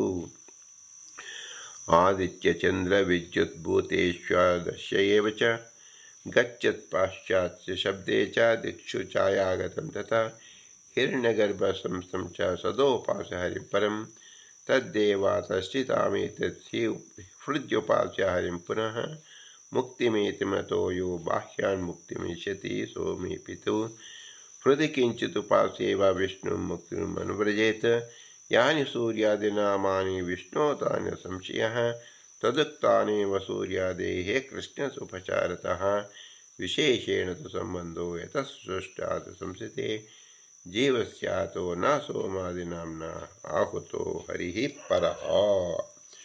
ಆದಿತ್ಯ, ಚಂದ್ರ, ಮಿಂಚು, ಆಕಾಶ, ವಾಯು, ಅಗ್ನಿ, ಜಲ, ಕನ್ನಡಿ ಮತ್ತು ನಡೆಯುವನ ಹಿಂದಿನ ಉಂಟಾಗುವ ಶಬ್ದ, ದಿಕ್ಕು, ಛಾಯೆ, ಚತುರ್ಮುಖ ಇವರಲ್ಲಿ ಅಂತರ್ಗತನ ಶ್ರೀಹರಿಯನ್ನು ಉಪಾಸನೆ ಮಾಡಿ ಆಯಾ ದೇವತೆಗಳ ಸಾಮೀಪ್ಯವನ್ನು ಹೊಂದಿದವನು ಪುನಃ ಹೃದ್ಗತವಾದ ಶ್ರೀಹರಿ ಉಪಾಸನೆ ಮಾಡಿಯೇ ಮೋಕ್ಷವನ್ನು ಹೊಂದುತ್ತಾನೆ. ಯಾರು ಬಹಿರುಪಾಸನೆಯಿಂದ ಮುಕ್ತಿಯನ್ನು ಹೊಂದುತ್ತಾರೆಯೋ ಅವರು ಹೃದ್ಗತನಾದ ಶ್ರೀಹರಿಯನ್ನು ಸ್ವಲ್ಪವಾದರೂ ಉಪಾಸನೆ ಮಾಡಿಯೇ ಮುಕ್ತಿಯನ್ನು ಪಡೆಯುತ್ತಾರೆ ಅಂತ ತಿಳಿಯಬೇಕು. ಸೂರ್ಯಾದಿ ನಾಮಗಳೆಲ್ಲವೂ ವಿಷ್ಣು ನಾಮಗಳೇ ಆಗಿದೆ, ಇದರಲ್ಲಿ ಸಂಶಯವಿಲ್ಲ. ಮುಖ್ಯವಾಗಿ ವಿಷ್ಣುವಾಚಕವಾದ ನಾಮಗಳನ್ನು ಅವನಿಂದ ಸೆಳೆದು ಗೌಣವಾಗಿ ಸೂರ್ಯಾದಿ ಉಪಯೋಗಿಸುತ್ತಾರೆ. ಜೀವನಿಗೆ ತನ್ನ ಹೃದ್ಗತವಾದ ಶ್ರೀಹರಿಯಿಂದಲೇ ವಿಶೇಷ ಸಂಬಂಧ ಇರುವುದರಿಂದ ಸುಪ್ತಾಂತರ್ಗತ ಶ್ರೀಹರಿಯನ್ನು ಸೋಮ ಮೊದಲ ಶಬ್ದಗಳಿಂದ ಆಹ್ವಾನ ಮಾಡಿದರೂ ಅವನು ಜೀವನನ್ನು ಎಬ್ಬಿಸಲಿಲ್ಲ. ಜೀವಂ ಚಾರಯೇತ್ ತತ್ರ ಯದಾ ವಿಷ್ಣು ಸನಾತನ ಸ್ವಪ್ನಂ ಪಶ್ಯತ್ ಜೀವೋಯಂ ಯದಾ ವಿಜ್ಞಾನರೂಪಿಣಂ ಸುಷುಪ್ನ ಸಂಸ್ಥಿತಂ ವಿಷ್ಣು ತತ್ ಸುಪ್ತಿಮೇಷತಿ ಸಮ್ಯಕ್ ಜ್ಞಾನಮಯೋದ್ವಿಷ್ಣು ಉತ್ಥಾನಂ ಚಾಪ್ಯಂ ವೃಜೇತ್ ಪ್ರಾಣಾನಂ ಚೈವ ಲೋಕಾನಾಂ ದೇವಾನಾಂ ಪ್ರಾಣಿನಾಮಪಿ ಸಚ್ಚೋ ಹರಿಸೃಷ್ಟ ಪಾತಾಪಿ ಲಯ ಕೃತಸ್ತಥಾ ನಿಯಂತ ಮೋಕ್ಷದಶ್ಚೇವ ವಿಷ್ಣುರೇವ ಸನಾತನಃ ಎಂಬ ನಾರಾಯಣ ಶ್ರುತಿಯಲ್ಲಿ ಹೇಳಿರುವಂತೆ ತೇಜಸ್ವರೂಪನಾದ ಶ್ರೀಹರಿ ಯಾವಾಗಲೇ ಸ್ವಪ್ನ ನಾಡಿಯಲ್ಲಿ ತಾನು ಸಂಚರಿಸಿ ಜೀವನನ್ನು ಸಂಚಾರ ಮಾಡಿಸುತ್ತಾನೆಯೋ ಆಗ ಜೀವ ಸ್ವಪ್ನ ನೋಡುತ್ತಾನೆ. ಯಾಗ ಜೀವ ಸುಷುಮ್ನ ನಾಡಿ ಸ್ಥಿತನಾದ ಪ್ರಾಜ್ಞರೂಪವಾದ ಶ್ರೀಹರಿ ಹೊಂದುತ್ತಾನೆಯೋ ಆಗ ಜೀವನು ಸುಪ್ತಿಯನ್ನು ಹೊಂದುತ್ತಾನೆ. ಯಥಾರ್ಥ ಜ್ಞಾನ ಸ್ವರೂಪನಾದ ಶ್ರೀಹರಿಯಿಂದಲೇ ಉತ್ಪತ್ತಿಯನ್ನು ಲಯವನ್ನು ಹೊಂದುತ್ತಾನೆ. ಸನಾತನಾದ ವಿಷ್ಣು ಎಲ್ಲ ಇಂದ್ರಿಯಾಭಿಮಾನಿಗಳು, ಲೋಕದ ಪ್ರಜೆಗಳು, ದೇವತೆಗಳು ಮತ್ತು ಎಲ್ಲ ಪ್ರಾಣಿಗಳಿಗೂ ಸೃಷ್ಟಿ, ಪಾಲನೆ, ಸಂಹಾರ ನಿಯಮಗಳನ್ನು ಮಾಡುವನು ಮತ್ತು ಮುಕ್ತಿಯನ್ನು ಕೊಡುವನು. ಆದ್ದರಿಂದ ಶ್ರೀಹರಿಯ ಸತ್ಯ ಅನಿಸುತ್ತಾನೆ ಎಂದು ನಾರಾಯಣ ತಂತ್ರಿಯಲ್ಲಿ ಶ್ರುತಿಯಲ್ಲಿ ಹೇಳಲ್ಪಟ್ಟಿದೆ. ಯೋಹ ವೈಶಿಷು ಸಂಧಾನಂ ಪ್ರತ್ಯದಾನಂ ಸತೋಣಂ ಸದಾಹಂ ವೇದ ಸಪ್ತಾಹಾದ್ವಿಶತೋ ಭ್ರತ್ಯವೇನ ವರುಣದೇಹಿ ಅಯಂ ವಾವ ಶಿಶು ಅಯಂ ಮಧ್ಯಮ ಪ್ರಾಣ ತಚೈದಂ ಅವಧಾನಂ ಇದಂ ಪ್ರತ್ಯದಾನಂ ಪ್ರಾಣ ಸ್ಥೂಣ ಅನ್ನಂ ಧಾಮ. ಕೊಟ್ಟಿಗೆಯಲ್ಲಿರುವ ಪ್ರದೇಶ, ಗೂಟ, ಹಗ್ಗದೊಂದಿಗೆ ಒಂದು ಕರುವನ್ನು ಯಾರು ಉಪಾಸನೆ ಮಾಡುತ್ತೇನೋ ಅವನು ತನ್ನನ್ನು ವಿಷಯ ಆಕರ್ಷಣೆ ಸಿಲುಕಿಸುತ್ತಾ ಶತ್ರುಗಳಂತಿರುವ ಮನೋಬುದ್ಧಿ ಪಂಚಜ್ಞಾನೇಂದ್ರಿಯಗಳು ಈ ಏಳನ್ನು ಅವುಗಳಿಗೆ ಅಭಿಮಾನಿಗಳಾದ ಅಸುರನ್ನು ವಶೀಕರಿಸಿಕೊಳ್ಳುತ್ತಾನೆ. ಸರ್ವ ಜೀವರಲ್ಲಿರುವ ಮುಖ್ಯ ಪ್ರಾಣನೇ ಆ ಕರು. ಜೀವನ ಸೂಕ್ಷ್ಮ ದೇಹವೇ ಕೊಟ್ಟಿಗೆ, ಸ್ಥೂಲ ಶರೀರವೇ ಕೊಟ್ಟಿಗೆಯಲ್ಲಿರುವ ಪ್ರದೇಶ. ಪ್ರಾಣನಾಮಕ ಶ್ರೀಹರಿ ಗೂಟ, ಅನ್ನ ಎಂದರೆ ಲಕ್ಷ್ಮೀದೇವಿಯ ಹಗ್ಗ. ಈಗ ಆದಾನಂ ಅವಸ್ಥಾನಂ ಸೂಕ್ಷ್ಮ ಶರೀರಂ ಪ್ರತ್ಯಾನಂ ವಿತಾನಂ ಸ್ಥೂಲ ಶರೀರಂ ಪ್ರಾಣೋ ನಾರಾಯಣ ಸ್ಥೂಣಃ ವಾಯು ಗೋವಸ್ವರೂಪೇಣ ಸರ್ವ ಪ್ರಾಣಿ ಸಂಸ್ಥಿತಃ ಸೂಕ್ಷ್ಮದೇಹ ಗೃಹಂ ತಸ್ಯ ವಿತಾನಂ ಸ್ಥೂಲ ಉಚ್ಯತೆ ಅನ್ನಂ ನ ಆತ್ಮಕಂ ತಸ್ಯ ಸ್ಥೂಣಾತ್ ಭಗವನ್ ಹರಿಃ ಜಾಯತ್ಯೇವಂ ಹಿ ವಾಯು ಸ್ತೋತ್ರಾದಿ ಮನಸಾ ಸಹ ಬುದ್ಧಿಂ ಚ ಸಪ್ತಶತ್ರುಂ ಸಹ ವಿಶ್ಯಾಶ್ವಾಭಿಧಾವತ ಅಸುರಾಂ ಸನ್ನಿರುದ್ಧೇವ ಸಾವೇತ ನಾರಾಯಣಂ ಪರಂ. ಆದಾನ ಅಂದರೆ ಮುಖ್ಯ ಪ್ರಾಣ ಎಂಬ ಕರುವಿಗೆ, ಕೊಟ್ಟಿಗೆ ಎನಿಸುವ ಜೀವನ ಸೂಕ್ಷ್ಮವಾದ ಲಿಂಗ ಶರೀರ. ಪ್ರತ್ಯದಾನ ಅಂದರೆ ಕೊಟ್ಟಿಗೆಯಲ್ಲಿರುವ ಪ್ರದೇಶ ಅಂದರೆ ಸ್ಥೂಲ ಶರೀರ. ಪ್ರಾಣ ಎಂದರೆ ನಾರಾಯಣ, ಅವನೇ ಗೂಟ. ವಾಯು ದನದ ಕರುವಿನ ರೂಪದಿಂದ ಎಲ್ಲ ಪ್ರಾಣಿಗಳಲ್ಲಿ ಇದ್ದಾನೆ. ಜೀವನ ಸೂಕ್ಷ್ಮ ದೇಹ ಅವನ ಕೊಟ್ಟಿಗೆ, ಸ್ಥೂಲ ದೇಹ ಅವನ ಕೊಟ್ಟಿಗೆಯಲ್ಲಿರುವ ಪ್ರದೇಶ. ಅನ್ನ ಎಂದರೆ ಲಕ್ಷ್ಮೀದೇವಿ, ಅವನನ್ನು ಕಟ್ಟುವ ಹಗ್ಗ. ಭಗವಂತನಾದ ಶ್ರೀಹರಿಯೇ ಗೂಟ. ಯಾರು ಈ ವಾಯುವನ್ನು ಹೀಗೆ ಉಪಾಸನೆ ಮಾಡುತ್ತಾರೆಯೋ ಅವನು ವಿಷಯಗಳ ಕಡೆಗೆ ಓಡುತ್ತಾ ಶತ್ರುಗಳಂತಿರುವ ಮನಸ್ಸು, ಬುದ್ಧಿ ಮತ್ತು ಶ್ರೋತ್ರಾದ ಪಂಚಜ್ಞಾನೇಂದ್ರಿಯಗಳು ಈ ಏಳನ್ನು ತದ ಅಭಿಮಾನಿಗಳಾದ ಅಸುರನ್ನು ವಶಪಡಿಸಿಕೊಂಡು ಸರ್ವೋತ್ತಮನಾದ ನಾರಾಯಣ ತಿಳಿಯುತ್ತಾನೆ. ಬಲಗಣ್ಣಿನಲ್ಲಿ ಮುಖ್ಯ ಪ್ರಾಣ ಇರುತ್ತಾನೆ ಎಂದು ಹೇಳ್ತಾ ಇದ್ದಾರೆ. ತಮೇತಂ ಸಪ್ತಾಕ್ಷಿತ್ಯ ಉಪತಿಷ್ಠಂತೆ ತದ್ಯಾಯಮಾಕ್ಷಾನ್ ಲೋಹಿನ್ಯೋ ರಾಜ ತಾವೇರಿ ಏನಂ ರುದ್ರೋ ಅನ್ವಾಯಿತಃ ಅತಾಯ ಅಕ್ಷಾನ ಪ್ರಸ್ತಾಮಿ ಪ್ರಜನ್ಯ ಯಕಾನೀಕಃ ತಯ ಆದಿತ್ಯಃ ಯತ್ ಕೃಷ್ಣಂ ತೇನ ಅಗ್ನಿ ಯಚ್ಚಕ್ಷು ತೇನ ಇಂದ್ರ ಅದರ ಏನಂ ವರ್ತ್ಮನಃ ಪೃಥಿವೀಯನ ತ್ಯಾಹ ಜೌಹು ಉತ್ತರಯಃ ನಾಸ್ತ್ಯಾನಂ ಕ್ಷೀಯತೆ ಯಾ ಏವಂ ವೇದ. ಜೀವನ ಬಲಗಣ್ಣಿನಲ್ಲಿ ವಾಯುವನ್ನು, ಕುಂದದ ಜ್ಞಾನವುಳ್ಳ ಮನಸ್ಸಿನಲ್ಲಿ ರುದ್ರದೇವತೆಗಳು, ಸಪ್ತದೇವತೆಗಳು ಉಪಾಸನೆ ಮಾಡುತ್ತಾರೆ. ಹೇಗೆಂದರೆ ಆ ಸಪ್ತದೇವತೆಗಳು ರುದ್ರನು ಕಣ್ಣಿನಲ್ಲಿರುವ ಕೆಂಪು ರೇಖೆಗಳಿದ್ದು ಅಕ್ಷಿಸ್ತವಾದ ವಾಯುವನ್ನು ಉಪಾಸನೆ ಮಾಡುತ್ತಾನೆ. ಮತ್ತು ಪರ್ಜನ್ಯನು ಕಣ್ಣಿನಲ್ಲಿರುವ ನೀರಿನಲ್ಲಿದ್ದು ವಾಯುವನ್ನು ಉಪಾಸನೆ ಮಾಡುತ್ತಾನೆ. ಕಣ್ಣಿನಲ್ಲಿರುವ ಕಣ್ಣಾಲಿಗಳಿದ್ದು ಸೂರ್ಯನು ವಾಯುವನ್ನು ಉಪಾಸನೆ ಮಾಡುತ್ತಾನೆ. ಕಣ್ಣಿನಲ್ಲಿರುವ ಕಪ್ಪು ಭಾಗದಲ್ಲಿದ್ದು ಅಗ್ನಿ ಉಪಾಸನೆ ಮಾಡುತ್ತಾನೆ. ಶ್ವೇತ ಭಾಗದಲ್ಲಿದ್ದು ಇಂದ್ರನು ಉಪಾಸನೆ ಮಾಡುತ್ತಾನೆ. ಕಣ್ಣೀರು ಹರಿಯುವ ಕೆಳಗಿನ ಮಾರ್ಗದಲ್ಲಿದ್ದು ಭೂಮಿ ದೇವಿ ಉಪಾಸನೆ ಮಾಡುತ್ತಾಳೆ. ಕಣ್ಣೀರು ಹರಿಯುವ ಮೇಲಿನ ಮಾರ್ಗದಲ್ಲಿದ್ದು ಜೀವಲೋಕಾಭಿಮಾನಿಯಾದ ಪಾರ್ವತಿ ಉಪಾಸನೆ ಮಾಡುತ್ತಾಳೆ. ಯಾರು ಹೀಗೆ ರುದ್ರಾದಿಗಳಿಂದ ಉಪಾಸನಾದ ವಾಯುವನು ವಿಷ್ಣುವಿನೊಡನೆ ಉಪಾಸನೆ ಮಾಡುವನೋ ಅವನು ಮುಕ್ತನಾಗಿ ಅಕ್ಷಯವಾದ ಆನಂದವನ್ನು ಅನುಭವಿಸುತ್ತಾನೆ. ದಕ್ಷಿಣ ಅಕ್ಷಿಸಿತಂ ವಾಯುಂ ಸಪ್ತದೇವ ಉಪಾಸದೆ ಅಕ್ಷೀಣ ಜ್ಞಾನಮಹಸಃ ಸದಾಶಿವಪುರಸದ ಉಪಾಸ್ಯಮಾನಂ ತದೇವ ಮೋಕ್ಷಾರ್ಥಂ ವಾಯುಮೀಶ್ವರಂ ಸ್ಥೂಣಂ ವಿಷ್ಣುನಾ ಸಾರ್ಧಂ ಯೋ ವಿದ್ಯಾಸೋ ಅನ್ನಮಶ್ನುತೆ ಅಕ್ಷೀಣಮೇವ ಮುಕ್ತಸ್ಸನ್ ಸರ್ವದುಃಖ ವಿವರ್ಜಿತಃ. ಬಲಗಣ್ಣಿನಲ್ಲಿರುವ ವಾಯುವನ್ನು ಕುಂದದ ಜ್ಞಾನ ಪ್ರಕಾಶವುಳ್ಳ ರುದ್ರಾದಿ ಸಪ್ತದೇವತೆಗಳು ಉಪಾಸನೆ ಮಾಡುತ್ತಾರೆ. ಮೋಕ್ಷದ ಸಲುವಾಗಿ ಆ ದೇವತೆಗಳು ಉಪಾಸನೆ ಮಾಡುವ ವಿಷ್ಣು ಸಹಿತವಾದ ವಾಯುವನ್ನು ಯಾರು ಉಪಾಸನೆ ಮಾಡುವರೋ ಅವರು ಮುಕ್ತನಾಗಿ ಸರ್ವ ದುಃಖರಹಿತನಾಗಿ ಅಕ್ಷಯವಾದ ಆನಂದ ಬಯಸುತ್ತಾನೆ. ತದೇಶೋ ಶ್ಲೋಕೋ ಭವತಿ ಅವಾಗ್ಬಲ ಶಮನ ಊರ್ಧ್ವ ಬುದ್ಧ ತಸ್ಮಿನ್ ಯಶೋ ನಿಹಿತಂ ವಿಶ್ವರೂಪಂ ತಸ್ಯ ಸತಃ ಋಷಿಯಃ ಸಪ್ತತೀರೆ ವಾಗಸ್ತ್ವೆ ಬ್ರಹ್ಮಣ ಸಂವಿಧಾನ. ಅವಾಗ್ಬಲ ಶಮಸಃ ಊರ್ಧ್ವಮದ್ನ ಇತಿ ಇದಂ ತಶಿರಃ ಏಷ ಹಿ ಅವಾಗ್ ವಿರಮಶ್ಯ ಸ ಊರ್ಧ್ವಃ ಬದ್ನಃ ತಸ್ಮಿನ್ ಯಶೋ ನಿಹಿತಂ ವಿಶ್ವರೂಪಮಿತಿ ಪ್ರಾಣಾವಯಶೋ ವಿಶ್ವರೂಪಂ ಪ್ರಾಣೇನಾಹ ತಸ್ಮಾದಃ ಋಷಿಯಃ ಸಪ್ತತೀರೆ ಪ್ರಾಣೋ ವಾಯುರ್ಷಿಯಃ ಪ್ರಾಣಾನೇತಾಹ ವಾಗಾಷ್ಟಮಿ ಬ್ರಹ್ಮಣಃ ಸಂವಿಧಾನೇತಿ ವಾಗಾಷ್ಟಮಿ ಬ್ರಹ್ಮಣ ಸಮವಿತ್ತಾಹ. ರುದ್ರಾದಿಗಳು ಅಕ್ಷಿಸ್ತನಾದ ವಾಯುವನ್ನು ಉಪಾಸನೆ ಮಾಡುತ್ತಾರೆ ಎನ್ನುವ ವಿಷಯದಲ್ಲಿ ಮಂತ್ರ ಸಮ್ಮತಿಯೂ ಇದೆ. ಇದು ತುದಿ ಕೆಳಗಾಗಿ ಬುಡ ಮೇಲಾಗಿರುವ ಪಾತ್ರೆ. ಇದರಲ್ಲಿ ಜ್ಞಾನ ಸುಖಾತ್ಮಕರು ಪೂರ್ಣರು ಆದ ಮೂವರಿದ್ದಾರೆ. ಅವರನ್ನು 7 ಮಂದಿ ಋಷಿಗಳು ಆರಾಧಿಸುತ್ತಾರೆ.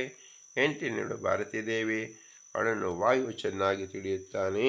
ಇಲ್ಲಿ ತುದಿ ಕೆಳಗಾಗಿ ಬುಡ ಮೇಲಾಗಿರುವ ಪಾತ್ರೆ ಎಂದರೆ ಮಾನವನ ಶಿರಸ್ಸು. ಕೆಳಗೆ ಬಾಯಿಯನ್ನು ಮೇಲೆ ಹೊಟ್ಟೆಯನ್ನು ಹೊಂದಿದೆ. ಇದರಲ್ಲಿ ಜ್ಞಾನ ಸುಖಾತ್ಮಕರು ಪೂರ್ಣರು ಆದ ಮೂವರೇ ಅಂದರೆ ಶಿರಸ್ಸಿನ ಬಲಗಣ್ಣಿನಲ್ಲಿ ಲೋಕನಾಯಕರಾದ ವಿಷ್ಣು ರಮ ವಾಯುಗಳಿದ್ದಾರೆ ಎಂದರ್ಥ. ಲೋಕನಾಯಕರಾದ ಈ ವಿಷ್ಣು ರಮ ವಾಯುಗಳು ಜ್ಞಾನ ಸುಖಾತ್ಮಕರು ಮತ್ತು ಪೂರ್ಣರು. ವಿಷ್ಣುವು ಮುಖ್ಯವಾಗಿ ಪೂರ್ಣ. ಲಕ್ಷ್ಮೀ ಸ್ತ್ರೀಯರು ಯಾರಿದ್ದಾರೋ ಅವರಲ್ಲಿ ಪೂರ್ಣ. ವಾಯು ಜೀವರಲ್ಲೆಲ್ಲೂ ಎಲ್ಲ ಜೀವರಲ್ಲೂ ಪೂರ್ಣ. ಈ ಮೂವರನ್ನು ಆರಾಧಿಸುವ ಸಪ್ತ ಋಷಿಗಳು ಎಂದರೆ ಕಣ್ಣಿನ ಬಿಳಿ ರೇಖೆ ಮುಂತಾದ ಭಾಗಗಳಲ್ಲಿ ಅಭಿಮಾನಿಗಳಾಗಿದ್ದು ಮೂವರನ್ನು ಆರಾಧಿಸುವ ಲೋಕನಾಯಕರ ಗೌತಮಾದಿ 7 ಮಂದಿ ಋಷಿಗಳು. ಏಕೆಂದರೆ ಈ ಋಷಿಗಳು ಲೋಕನಾಯಕರು. 8ನೇವಳು ಭಾರತೀ ದೇವಿ, ಅವಳನ್ನು ವಾಯು ಚೆನ್ನಾಗಿ ತಿಳಿಯುತ್ತಾನೆ ಅಂದರೆ ವಾಯುವಿನ ಆರಾಧಕಲ್ಲಿ ಭಾರತಿ 8ನೇವಳು, ಅವಳನ್ನು ವಾಯು ಚೆನ್ನಾಗಿ ತಿಳಿಯುವಲ್ಲ ಎಂದರ್ಥ. ವಿಶ್ವರೂಪಮಿತಶ್ಚೇತೆ ನಾಮ್ನಾ ವಿಷ್ಣು ರಮ ತಥಾ ವಾಯುಶ್ಚ ಸಂಸ್ಥಾ ನಿತ್ಯಂ ಸರ್ವೇಷಾಂ ದಕ್ಷಿಣಾಕ್ಷಿಣಃ ಪೂರ್ಣತ್ವಾದ್ ವಿಷ್ಣುತೋ ವಿಷ್ಣು ರಮಯಃ ಶ್ರೇಷ ಪೂರ್ಣತಃ ವಾಯು ಜೈವೇಶು ಪೂರ್ಣತ್ವಾದೇಶೋ ಜ್ಞಾನಸುಖಾತ್ಮಕಃ ಪ್ರಾಣಶ್ಚೇತೆ ಪ್ರಾಣಿತ್ವಾತ್ ಋಷಿಯೋ ರುದ್ರಪೂರ್ವಕಃ. ಮಂತ್ರದಲ್ಲಿ ವಿಶ್ವರೂಪ ಮತ್ತು ಯಶಾಂಬ ಶಬ್ದಗಳಿಂದ ವಿಷ್ಣು ಮತ್ತು ಲಕ್ಷ್ಮೀ ವಾಯುಗಳು ಉಕ್ತರಾಗಿದ್ದಾರೆ.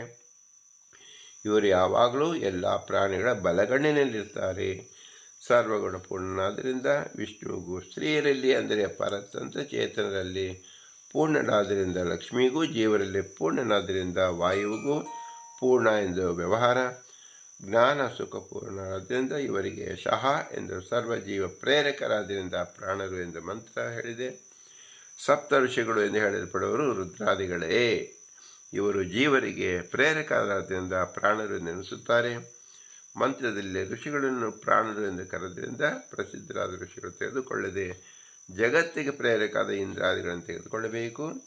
ಯಮಾದೇವ ಗೌತಮ ಭಾರದ್ವಾಜ ಯಮೇವ ಗೌತಮ ಯಂ ಭಾರದ್ವಾಜ ಯಮೇವ ವಿಶ್ವಾಮಿತ್ರ ಜಮದಗ್ನಿ ಅಯಮೇವ ಹಿ ವಿಶ್ವಾಮಿತ್ರ ಯಂ ಜಮದಗ್ನಿ ಯಮಾದೇವ ವಶಿಷ್ಠ ಕಶ್ಯಪ ಯಮೇವ ವಶಿಷ್ಠ ಯಂ ಕಶ್ಯಪ ವಾಗೇ ವಾತ್ರಿ ವಾಚಾ ಹಿ ನ ಮಿಜ್ಯತೆ ಅತ್ತಿರ್ಹಿ ವೈ ನಾಮಾತ್ ಏತದತ್ರೇತೆ ಸರ್ವಸ್ಮೈ ಅಸ್ಮಾತ್ ಭವತಿ ತಸ್ಮಸ್ಮಾನ್ ಭವತಿ ಯಾ ಏವಂ ವೇದ.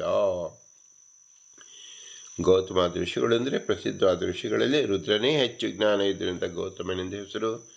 ಪರ್ಜನ್ಯನೇ ಮಳೆ ಸುರಿಸುವುದರಿಂದ ಅವನನ್ನು ಭಾರದ್ವಾಜನೆಂದು, ಸೂರ್ಯನೇ ತನ್ನ ಪ್ರಕಾಶದಿಂದ ಜಗತ್ತೆ ಬೆಳಕೊಡುವುದರಿಂದ ಅವನು ವಿಶ್ವಾಮಿತ್ರನೆಂದು, ಅಗ್ನಿಯೇ ಉತ್ಪನ್ನವಾದದಿಂದ ಮಿತವಾಗಿ ತಿನ್ನುವುದರಿಂದ ಜಮದಗ್ನಿಯೆಂದು, ಇಂದ್ರನೇ ವಾಸ ಮಾಡುವುದರಿಂದ ಶ್ರೇಷ್ಠವಾದ ವಶಿಷ್ಠನೆಂದು, ಧರಾದೇವಿಗೆ ಮಲಗಿಕೊಂಡಿರುವ ಕುಡಿಯುವುದರಿಂದ ಕಶ್ಯಪನೆಂದು, ವಾಗಾಭಿಮಾನಿಯಾದ ಉಮಾದೇವಿಯೇ ಅತ್ರಿ ಎಂದು ಕರೆಯಲ್ಪಡುತ್ತಾರೆ. ಸ್ವರ್ಗಲೋಕಿದ್ದವರು ಹೋಮ ಮಾಡಿದ ಅನ್ನವನ್ನು ತಿನ್ನುವುದರಿಂದ ಅವಳಿಗೆ ಅತ್ರಿ ಎಂದು ಹೆಸರು. ಅತ್ರಿ ಶಬ್ದಕ್ಕೂ ತಿನ್ನುವಳು ಎಂದು ಒಂದೇ ಅರ್ಥ. ಹೀಗೆ ತಿಳಿಯುವ ಉಪಾಸನೆಗೆ ತನ್ನ ಯೋಗ್ಯತಾನುಸಾರವಾಗಿ ಭೋಜನ ಶಕ್ತಿ ಉಂಟಾಗುತ್ತದೆ. ತನ್ನ ಯೋಗ್ಯತಾನುಸಾರ ಎಲ್ಲವೂ ಅವನಿಗೆ ಭೋಗ್ಯವೇ ಆಗುತ್ತದೆ. ಈ ರೀತಿಯಲ್ಲಿ ಈ ಉಪನಿಷತ್ತಿನಲ್ಲಿ ವಿಶೇಷವಾಗಿ ತಿಳಿಸಿಕೊಡ್ತಾ ಇದ್ದಾರೆ ಶಿಶುಬ್ರಾಹ್ಮಣ ಮತ್ತು ಅಜಾತಶತ್ರು ಬ್ರಾಹ್ಮಣ ಎಂಬತಕ್ಕಂಥ ಜೀವ ಪ್ರಕರಣದಲ್ಲಿ ನಾವು ತಿಳಿಯಬೇಕಾದ ಏನು ಅಂದರೆ ಜೀವನ ಒಳಗಡೆ ಇರತಕ್ಕಂಥ ಭಗವಂತ ರೂಪಗಳು, ಅವನಿಂದಲೇ ಎಲ್ಲವೂ ನಡೀತಿರುವುದು. ಮೂಲ ರೂಪವಾಗಿ ಮೂಲೇಶ, ಪ್ರಾಣೇಶ ಮತ್ತು ಅಗ್ರೇಶ ಎಂಬುದನ್ನು ತಿಳಿದು ಆರಾಧನೆ ಮಾಡಬೇಕು ಎಂದೇ ವಿಶೇಷ ತಾತ್ಪರ್ಯ. ಇಂತಹ ವಿಶೇಷ ಜ್ಞಾನವನ್ನು ಒದಗಿಸಿದ್ದು ಯಾವ ಪುರಂದರದಾಸರು ಹೇಳಿದ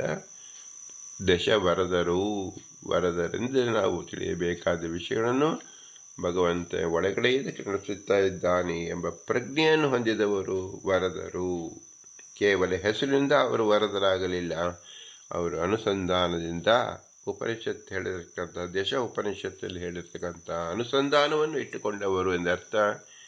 ಇದನ್ನು ವಿಶೇಷ ಆಕಾರವಾಗಿ ಪ್ರತಿ ಜೀವರು ತಮ್ಮ ಒಳಗಡೆ ನಿಂತಿರುವ ಭಗವಂತನ ಆರಾಧನೆ ಮಾಡಬೇಕೆಂಬುದೇ ಪುರಂದರದಾಸರ ಮುಖ್ಯ ತಾತ್ಪರ್ಯವನ್ನು ನಮಗೆ ತಿಳಿಸುತ್ತಿದ್ದಾರೆ. ಇಂತಹ ಮಹತ್ ಜ್ಞಾನವನ್ನು ಬೋಧಿಸುವ ಪುರಂದರದಾಸರಿಗೆ ವಿಶೇಷವಾಗಿ ನಮಸ್ಕರಿಸಿ ಅವರ ಅಂತರ್ಯಾಮಿಯಾಗಿರ್ತಕ್ಕಂಥ ಪುರಂದರನಿಗೆ ಭೂಯಿಷ್ಠಾಂತೆ ಉಕ್ತಿಮಿದೇಮ ಅಂತ ಹೇಳಿ ಇಂತಹ ವಿಶೇಷ ಜ್ಞಾನ ನಮಗೆ ಸಂಪಾದನೆ ಮಾಡೋಕ್ಕೆ ಸಾಧ್ಯವಾದದ್ದು ಈ ಕೇವಲ ಮನುಷ್ಯ ಶರೀರ. ಇದನ್ನು ಒದಗಿಸಿದ ತಂದೆಯ ತಾಯಿಗಳ ಉಪಕಾರ ಸ್ಮರಣೆಯನ್ನು ಮಾಡಬೇಕು.